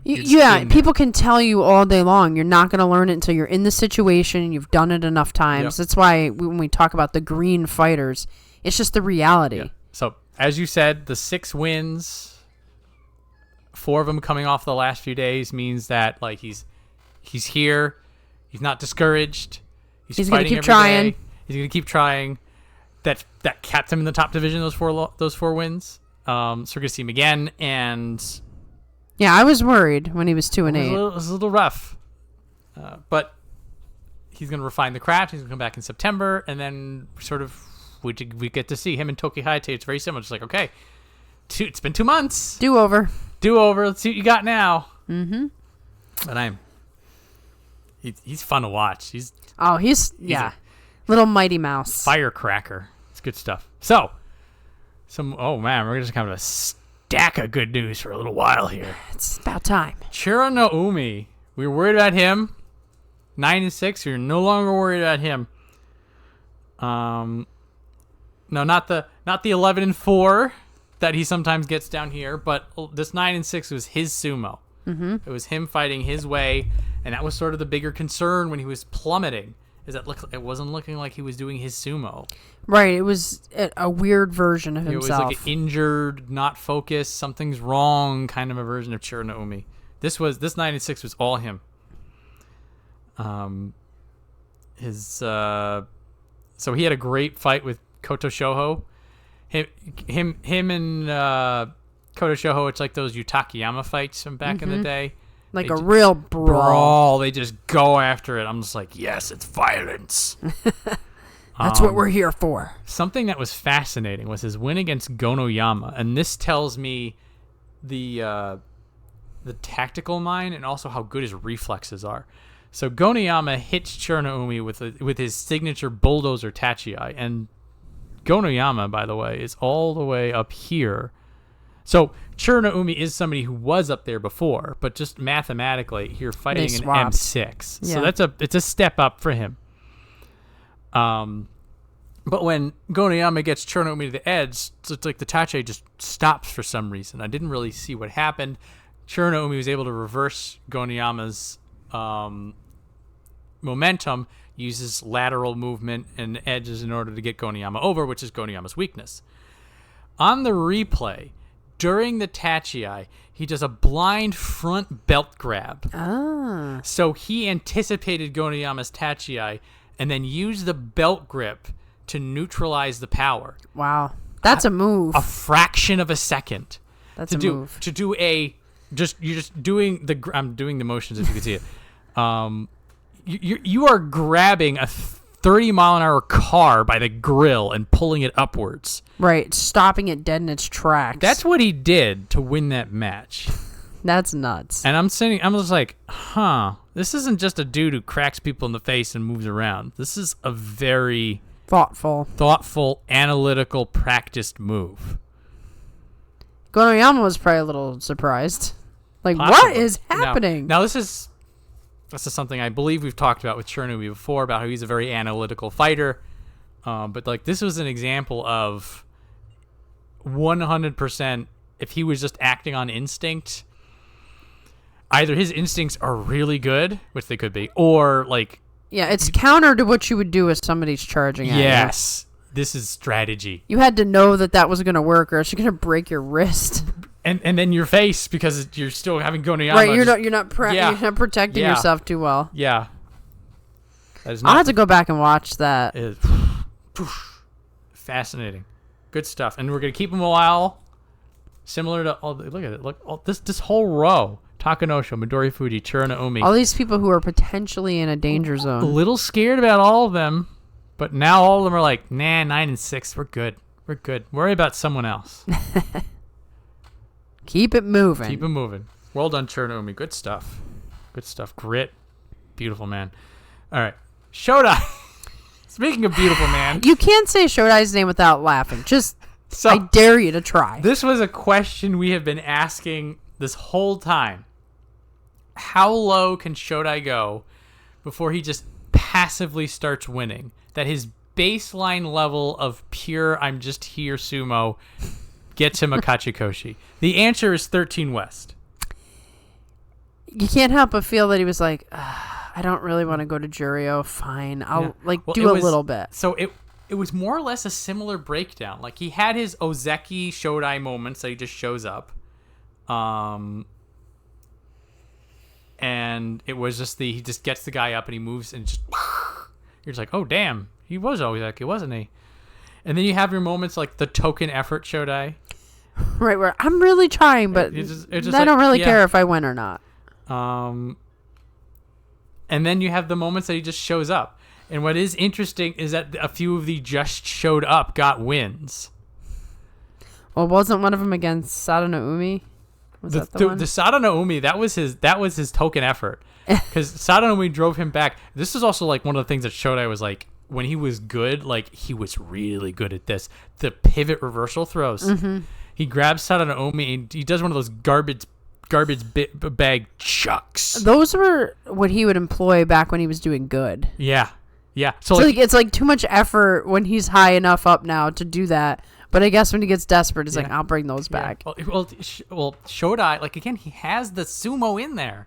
And Sadano-Umi was driving him back, and Shodai was just like, if I pivot like this, I can just chuck this guy right into the stance. It's funny you say that because it's almost like, does he have something else on his mind where he's like, what am I going to eat for dinner tonight? Could be. Well, what's funny is there are a couple. I mean, he is fighting, like he's fighting Kaio. He's fighting at a completely broken Takerufuji. He's fighting Oshoma. So some of these matches in here, I think Fujinokawa before he got settled in.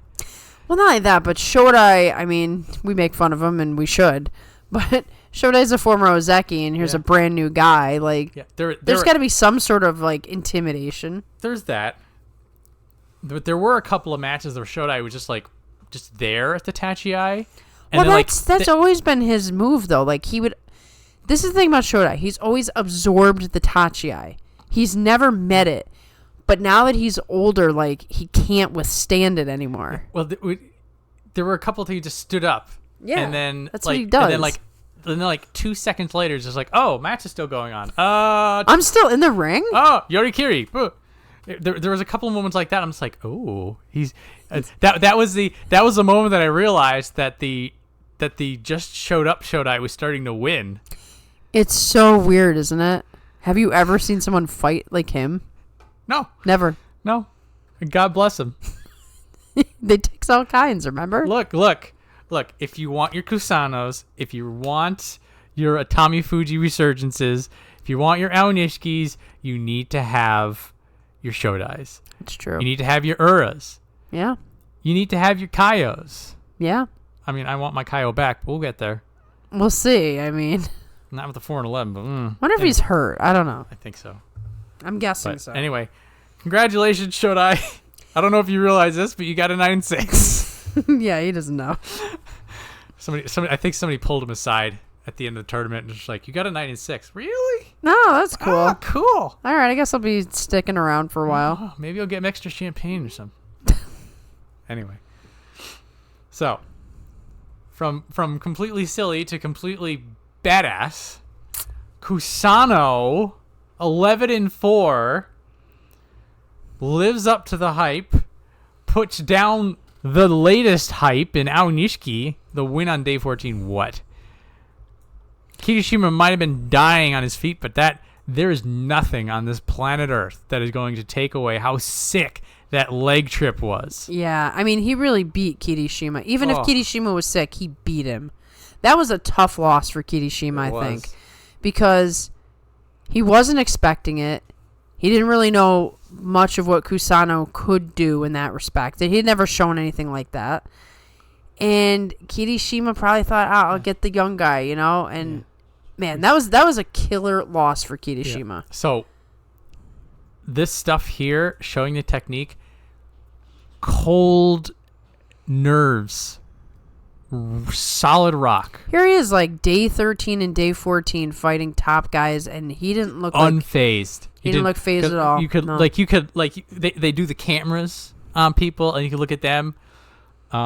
He wasn't phased fighting Takayasu either. It's just Takayasu was like, okay, kid. Yeah. Takayasu. You ain't got nothing on power for me. Takayasu was not going to let him win. Takayasu was like, no. I knew even before that match, I'm like, Takayasu's going to kill this kid. But anyway, I am not surprised at this result one bit because he won back-to-back Juryo Yusho. Yeah, he was. And while we joke about, Juryo competition and, there's reality to it, to win back-to-back tournaments is not an easy thing. Yeah. What I will say is that this 9-2 right here, this is what we expected. Yeah. This 11-4 was the surprise. This was the surprise. Yeah. So like you're gonna beat Shishi? Yeah. Okay. Fine. How's Kotoeho doing? Not as good as you are. This fight against Takayumi was good. Yeah. This was the okay, that's nice. You beat her up. Not bad. You beat Kirishima. What? That was a shocker. Whoa. I wasn't surprised when he beat Aonishiki though, for a couple reasons. One, Aonishiki does seem to have a little bit of trouble with a power guy like that. I mean, he didn't show it most of the time, but Kusano kind of knew how to approach him. Kusano's balance is sublime. His ability to move around. Yeah. It's like and just meet whatever challenge is in front of him. He adjusted his sumo depending on who the opponent was, and here he is brand new. And I do think, they probably did him a service by not promoting him to the top division that second time and letting him win the Yusho a second time. There's certain things that you learn, even if it's Juryo, through competing at the very end to win a title. And you can take that energy with you, that sort of pressure of, am I going to win it or not? He was cool as a cucumber. Rock solid. I'm a believer. Yeah. He's got some Onosato vibes, and I don't mean style of sumo. I mean, like, prodigy vibes. There's him and Aonishiki are going to be very fun to watch, go back and forth. Mm-hmm. There's a rivalry that's going to start there. No doubt about it. So, very well done, Kusano. Welcome to the top division. I believe that he belongs here, and very excited to see more out of him. He'll get a nice little promotion, so we'll get to see the step up in competition sooner. Yeah, he'll be about right here to take Endo's spot, and then he's going to be... It's going to be fun. It's going to be way fun. Okay, I can't wait. Fujinokawa is the next person we've got. Megashira 14 West 10-5. Another absolutely wild, fun... Did not expect to enjoy this guy this much. I didn't have any expectations for him at all. So I was just kind of going with let's see. And what a pleasant surprise. Yeah, he is wild. He's dynamic. He did that crane lift of Midori Fuji. That was so classic. Because before, these 4 matches here, by the way, he beats Kotoshoho. Interesting. Very. You sort of a little bit flaily, a little bit nerves. He was what you expect in a top division debut. One of his, I think one of the NHK interviews they had on the wheel in, it might have been on the preview show. They interviewed Fujinokawa, and he talked about how his weapon is speed. He's just I'm not going to be stronger or better than the other guys. I'm just going to be faster. And I go, okay, I'll put that in the back of my mind. And a lot of lateral movement, a lot of aggression. And then he goes to Midori Fuji, and he nearly lifts him out of the ring. I'm like, what? Got a little bit of power there, too, huh? I thought you were supposed to be strong. What's going on? What's going on? Maybe he was lying to us so he could surprise everybody. I mean, it's also... There is He's comparing himself to, There is a lot of humility in sumo when they talk about other people. You do not have your... oh, yeah, I'm better than everyone else kind of people. There's a few. Yeah, typically you don't. But there are a few. It's not a Conor McGregor... No. Kind of. There's nobody like that. I mean, no. you'll have people be like, oh yeah, I did well. My brain is sumo. I felt good today. That kind of a thing. It's so very rarely is there anything directed at somebody. Yeah, but yeah, food. It is also. It's great to see the different styles. Yeah, I like having the variety because when you put 2 guys together, you want to see how that matches up. Particularly because we have Kusano and Fujinokawa who are both hyped. Coming in, they're completely different in how they approach things. Completely different, and they're going to move up pretty close. They'll be pretty close. They'll be fighting each other again, and they fight each other on the first day. I forgot about that. And so, also, what's nice is Fujinokawa being on the smaller side also has sort of a different spin on that small, fast guy compared to everyone else. It's very. Mm-hmm. We get to see, like you said, this little mini division of the small guys. Yes, forever. There was only one. Maybe 2. It was like here's the token small guy. Right, and now it's a league of small guys. It was Midori Fuji, Nishiki Fuji. They were together. They're together. You had Enho by himself. Ishihara. You had Ishihara and Enho for a little while together, but Ishihara was alone for a long time. Also, there was always it was the stipulation. It would be more like Koto Echo. You're just oh yeah, you're a small guy. It's fun. It's but you'll never make it. Yeah. Midori Fuji started to knock up against that. He was the first one. I mean, he's hung in here for so long as the smallest guy. And he's smaller than Enho. I think he is. I think we learned that last time. He's a small guy. But now we've got Asakura, now we've got Fujinokawa, now we have Midori Fuji, possible resurgent-ish. And we're okay, we have this group of small people coming up, and they could deal with the bigger people, and they're fun. Yeah. Very exciting. Speaking of exciting, what a transition. Here we are towards the end of the show, and we finally get to talk about the tournament winner. Man. Kotoshoho 13-2. Our real Yusho. And when we went into this, so I started my notes day 10 with Kotoshoho, and I was just like, okay, you're 8-2. You got a Kachikoshi. You got enough. I've got enough good energy. I can start writing my notes for you. And I'm sort of just like, well, we were just concerned. He's healthy. It looks like his grapple sumo's coming together. He's still got his fundamental berserker smash base, but he's doing more of the grappling, more of the controlling sumo, and it really does seem to be helping him combining them rather than just doing one or the other. And I was just like, I was like, his transformation is continuing because it was this resurgence that he had after he got injured and he came up and down and up and down. I was just like, okay, this, like, fifth time's a charm. I was going to make the joke. Mm-hmm. But then he keeps winning. Uh-huh. And then he keeps winning. And then, so, similar to Ichi Yamamoto up here, we're just like, okay, you're going to fight Takayasu, and then you're going to fight Onosato and Aonishiki, and it's like, we're going to... reality will set in. But what I didn't realize is that when he fought Onosato, and then he fought Takayasu, and then when he fought Aonishiki, that a different reality was instead going to set in. So my perspective on all this is I've always kept Kotoshoho in the back of my mind. He was one of those guys. He reminded me of Yu Takayama, and, we've been watching him for a long time. He came up. He was supposed to be the new hotness. It did not happen. Now, in 2023, he did compete with Takayasu. I believe it was on day 15.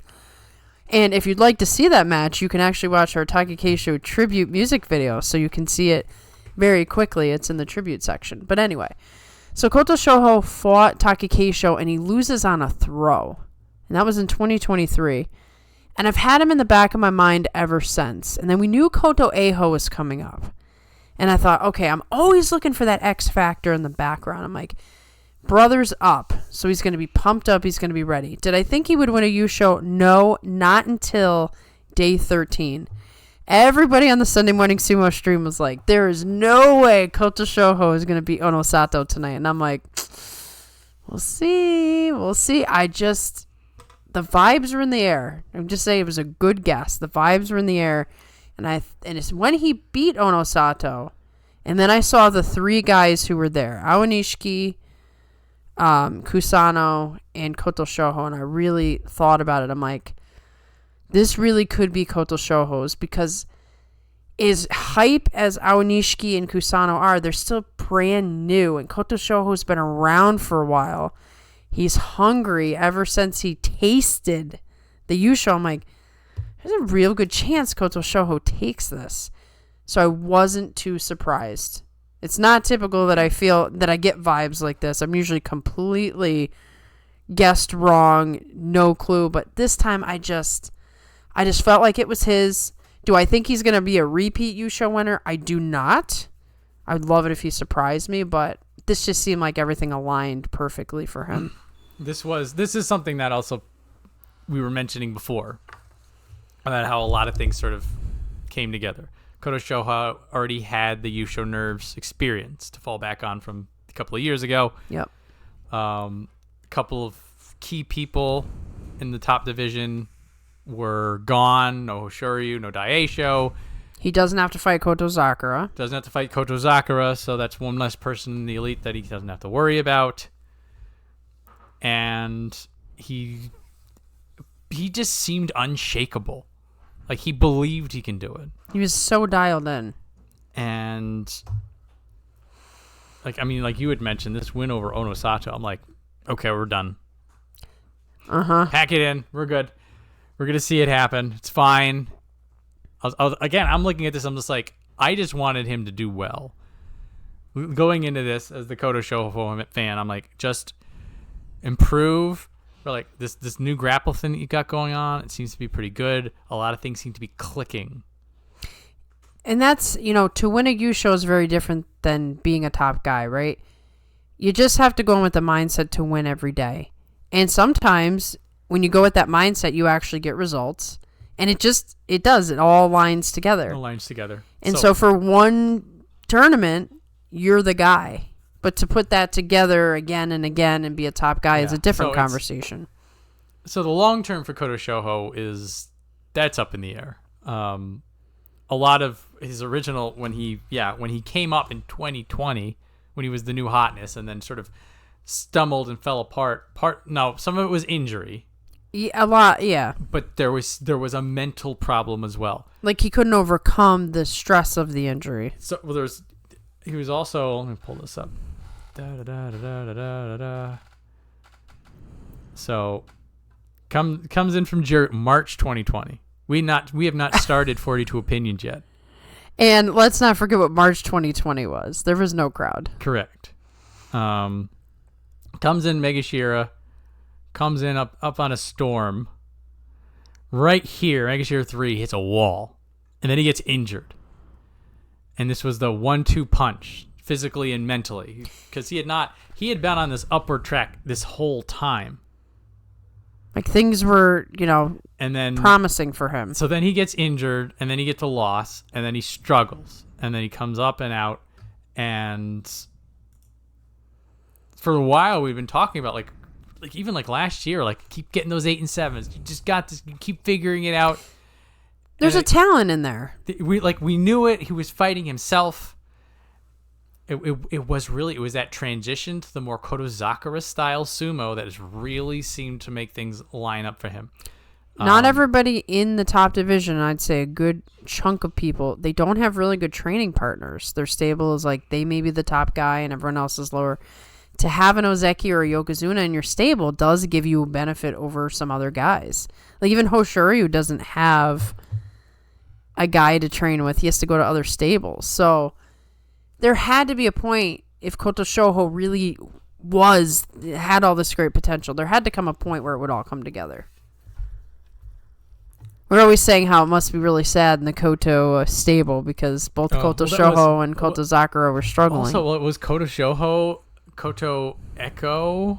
Yes, at the same time, yep. Koto no Waka. All three of them had their problems. We're like, man, this Koto stable they're good, but there's something missing. Right, there's no joy in this stable. No. But now Kotoshoho has some joy, but I would say that Kotozakura still has no joy. He's still Ozeki, but true. I know he's not content with anything less than something higher than Ozeki. Especially when his peers have surpassed him. Well, he's still Ozeki. Yes. Let's when Kotoshoho becomes Ozeki, then he's gonna be like, I'm done. That's gonna be a different story. If. Yeah. I'm not a huge believer yet, but at least this confirms that he had a Yusho in him. Yeah. I mean, there is that. Sometimes you just get the Yusho. You just get that one cup, which is more than most people get. Beating Onosato right there, he earned it. Yeah, this wasn't just like a luck thing. That's another thing is a lot of people are just like, but you didn't fight the toughest people. I'm like, who's tougher than these 3 people right here? These 4 people. Who's tougher than this? Exactly. And look he hasn't lost since day 4. It's good stuff. And he lost to Fujinokawa, who's really good. And this was prime time. This is prime time, Mitaki. We'll talk about this 10 and 5. Oh my goodness. Anyway, super well done, Kotoshoho. Congrats. 5 years in the making. Yeah, finally came together. I still think he's evolving. Yeah. I think there may be a rude awakening for him in the future, but like enjoy it for now. And honestly, like if there was a confidence issue, there is no better boost. And tell your brothers, stay in the top division. I need you for yeah, I don't think he's going to, he's not going to stay in the top division, but come back. That was another thing. I think he was on record saying he's just like, I don't want my brother to surpass me. Yeah. The brother energy is a real thing. Well, also a real thing if here's this guy who you're pretty sure you're better than, who's about to pass you and prove you otherwise. He's like, no. Mm-hmm. If you have a sibling, you know exactly what we're talking about. Anyway, super well done, Kotoshoho. Hidden Umi, nice to see you again. We'll probably never see you again. This is about as much as I hoped for. I was hoping for 15 days. We didn't even get that, but it's fine. He did come back from the leg injury. It was so beforehand. It was an 0-4, and then out on the leg injury. I'm just like, well, I got 4 days. Right. I was like, it was good to see him. Top billing. He comes back. He scrapes 2 wins. Yeah. Which is impressive, I guess. Gets one off of Onokatsu. This was the remember my name fight. Yeah, right. Onokatsu's probably just completely beat up. And he's like, I'm not going out without stamping you. And then Hidenomi in the back of my mind is just like, I'm just going to do this one thing. I only got to fight for one more day. I only got to fight this one match. Yeah, so I'll give that to him. Speaking of brother energy, Hidenomi and Tobizar are both injured. Yeah, they're both injured. They're both having problems. His sumo style was more or less what I remember from digging up my old notes. He's defensive minded. It's just he just doesn't belong here. Well, he had no offense. Yeah. He would hold well. He would some impressive holds against really strong wrestlers, but then he would do nothing about it. Right. So I held you in the middle of the ring. Eventually, they're going to take advantage. That's up here. Yeah. Like in Jurio, it may be that you can just force an error. Yeah. Yeah. But up here, they're like, oh, I'll just try something different. I'm going to say he brought the Jurio to the top division. Sure did. This is exactly what this is like, which is, I was reflecting about how so consistent and strong these prospects have been lately, that like the lower areas become fairly competitive. Right. And that we don't normally get people like Hidenomi sneaking their way back up. This may change because I think the upsurge of crazy talent is going to be temporarily going to push these old dudes back down. Well, we'll see what happens. But for Hidenomi, good to see you again. Say hi to your Jurio pals first. Yeah, I think you took the wrong door. Yeah. Jurio's over there, man. At least I was able to be a fan of him again. For a brief moment for 15 in time. days. I was a fan Not of Hidenomi. Not even 15. Only 13 days. You're right, 13 days. 13 days of Hidenomi. I'll take it. Hey, look. I didn't expect to get this again. So, sadness time. Kaio. The bright yellow sun did not shine. I think one of the last days. Here, like Murray Johnson was like ragging on him. He's like, "Oh wow, you moved forward and you won. Did you look at that?" Yeah, well, just a little bit of a side note. Ross Mihara said the most savage thing I've ever heard. He goes, "Chiyoshima is trying something unique, winning a match." I was like, "Wow, oh my Ross." God. He deadpanned that. Oh, Ross, he is a great deadpan artist. Like, I literally thought he was going for Chiyoshima trying a unique technique and said, "Trying something unique, a win." Wow, all right, dude. So, yeah, Murray's always biting like that. Guess he has no faith in our poor Kaio. So, he did a lot of his lateral movement stuff. It's just he was moving back and not really doing much this time around. I feel like he had to be hurt. He didn't seem the same. Because beforehand, he got that 7 and 8, like he was moving, but there was more of a spring. There was more intention. Well, remember we kept saying, wow, he moves really good for a big guy, and now he wasn't moving. He was moving more like a big guy this time around. Yeah, something was off. His match with Kusano was particularly fun because he was able to get on his bike on that one and run all over the place, but it was also pretty... No, Kusano, we just said, incredible balance and control. Like, very difficult to catch him off balance at any angle. But for Kaio, like, his whole idea is moving backwards and catching you off. And he tried that all day and it was like a reverse chase. It was fun. It just didn't work. Yeah. And he did get 4 wins. He got 4 wins, so he's not going to fall too far into Jurio. And if it is just injury, and if Jurio is just full of a bunch of punks, then maybe he comes back. See you again. I want him back. I'm not done with him. Yeah.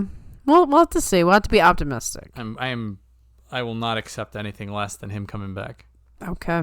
Maybe not in September. Sounds like a favorite to me. It's very maybe suspicious November. talk, John. For someone who's never going to have another favorite again. He can't be my favorite if he's not in the top division. True. Okay. So come back. Okay. I'll take Kaio, that. if you don't come back, Maria's not going to have this bit on me. I know, and it's going to ruin the whole show, okay? Look, we need this bit. We do. We have so few that we can really run with, okay? Well, in any case, he'll be making room for someone else. Meanwhile, Mitakayumi. Been a long time since we saw 10 and 5. This 6-0 right here. Everybody thought maybe he will take a run at the U show because he's already won 3 and 2 of them were in July. Well, he was 8-2 right here. I was like, could be. Like this 6-0 though. This was all him. Yeah, 100%. The old Mitakayumi was back. I'll say it's the Sekiwaki Mitakayumi. Yeah, not the Ozeki was such a brief thing. Well, also there was a lethality to his sumo that got him to Ozeki. Yeah, because a lot of these matches, just dominant drives, wrecks people, gets them out, extreme power and control. Like this was the Sekiwake Mitakayumi. The Ozeki Mitakayumi, it was what Onosato's doing now. It's just like, you don't belong in the ring with this guy. Mm-hmm. You should just leave yourself. Yeah, like just turn around and walk out. That was that kind of energy I've not seen out of Mitakayumi since he lost the rank. Mm-hmm. But this stuff right here, I'm like, oh man, that's the way he was. Which is how you would expect with him that low down. Yes. He did. There were a couple of these losses were like what I call the off switch Mitakayumi. Like they hit him and he's just like, oh crap. He spent too much time around Shodai and was catching. He caught the Shodai disease. But now some of these last matches against strong grapplers at the very end, he pushed it. He pushed it. Like sometimes he'll hit this point and he was 8-2. He fell out of the U-show race. Like that could have just been an 8-7. Right. He didn't have to keep trying. So for him, also in terms of stamina, pulling it out in the last week, because when he was injured and things were going on, there was a fade. Yeah. There was week 2. So fighting well. But you have to question too. This is why we always have our 2 Basho rule. He loves July. He does love July. So we have to see if he can maintain this in September. He'll be jumping up in ranks. He'll still be double digits. I am hoping for a Kachikoshi, I'll say. Okay. But I mean, like you said, so he did well in July. Maybe everything just aligned from this one time. Right. It's still it is better than the 8-7 at Juryo 1 East he came in with. Yeah, he made a statement this time around. This was no, I can do this. Trust me. Right. I trust him. So, say hello and goodbye to Kotoshoho. Unfortunately, 6-9. It took so long to get him up here. His sumo is really fun. There are the individual pieces of it, like the crazy agility, the good grappling, what seems to be good sumo instincts, separately, you're like, okay, there's something here, but it's not together yet. Which, top division debut. He's not one of the top prospects. It took him a while to get up here. Not surprising, I guess.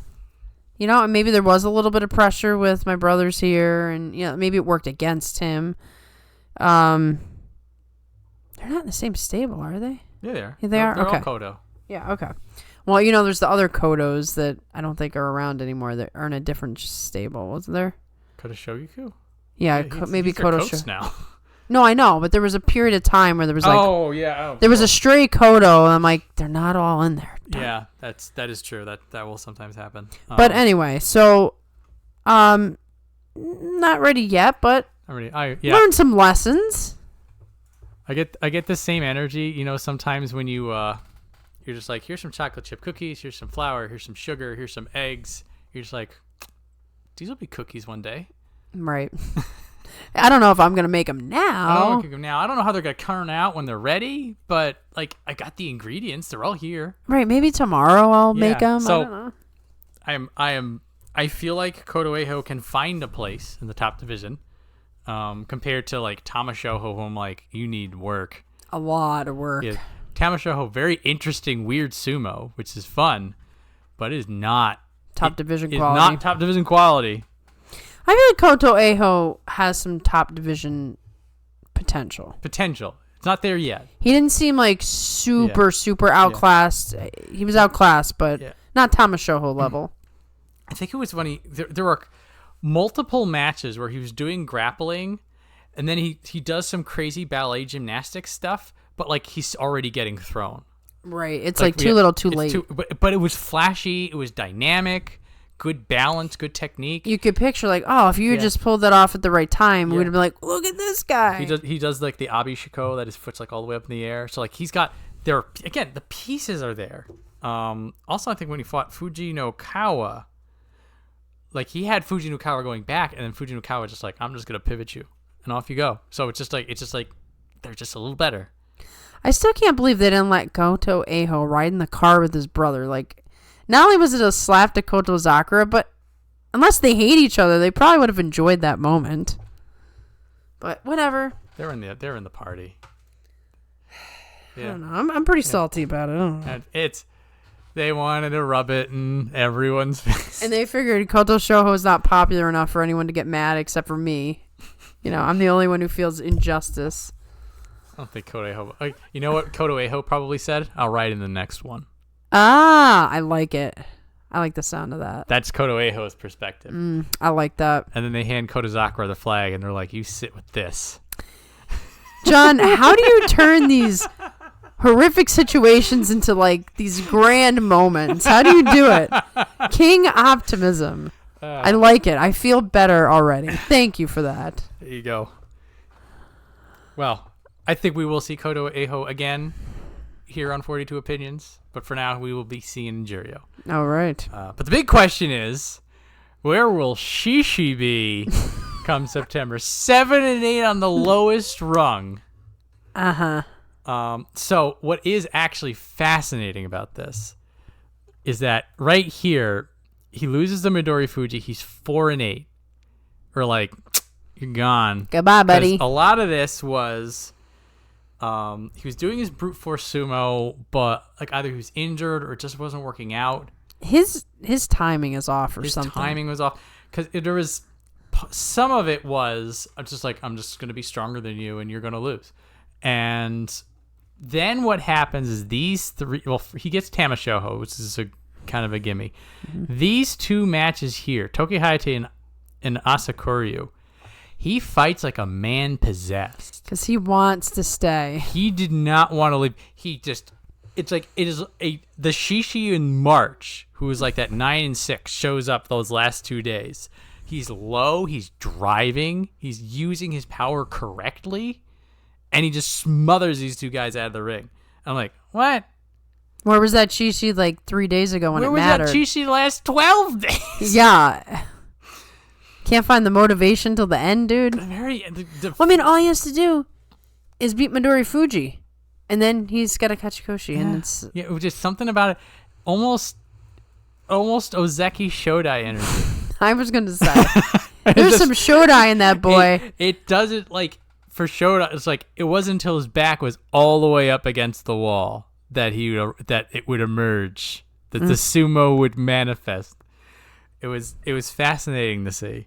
But I did like if day 14 and 15 Shishi was a little bit earlier, he'd be okay. Like you said, only needed one more win. One more win. Maybe what's Nishikigi doing? He's Juryo. Right. Get him. No? Okay. Is he gonna hold here? What's gonna happen? So let me show you Juryo right now. Speaking of Nishikigi, 8 and 7 on the last day. Weird. Ryuden, 8 and 7 on the last day. Wow. Juryo was almost an absolute disaster. Shonan and Umi gets together. Tomokaze gets together. So Tomokaze's coming back. These four are more or less guaranteed in. Okay. So you got 4 people going up. From there, Shirakuma 5 and 10 Sadness. We have to go all the way down to Juryo 6, where we have Hitoshi and Daisei at 10 and 5 at Juryo 6. This maps to Juryo 1. But if you wanted to clean out the top division, you can have 6 people instead of 4. And if we're looking, Kaio, okay, you're gone. Hidden Naomi, you're gone. Chiyoshoma, okay, you're gone. Endo, well, you're gone. That's 4. Yep. Who's your other 2? Tobizaru? And Shishi. Oh.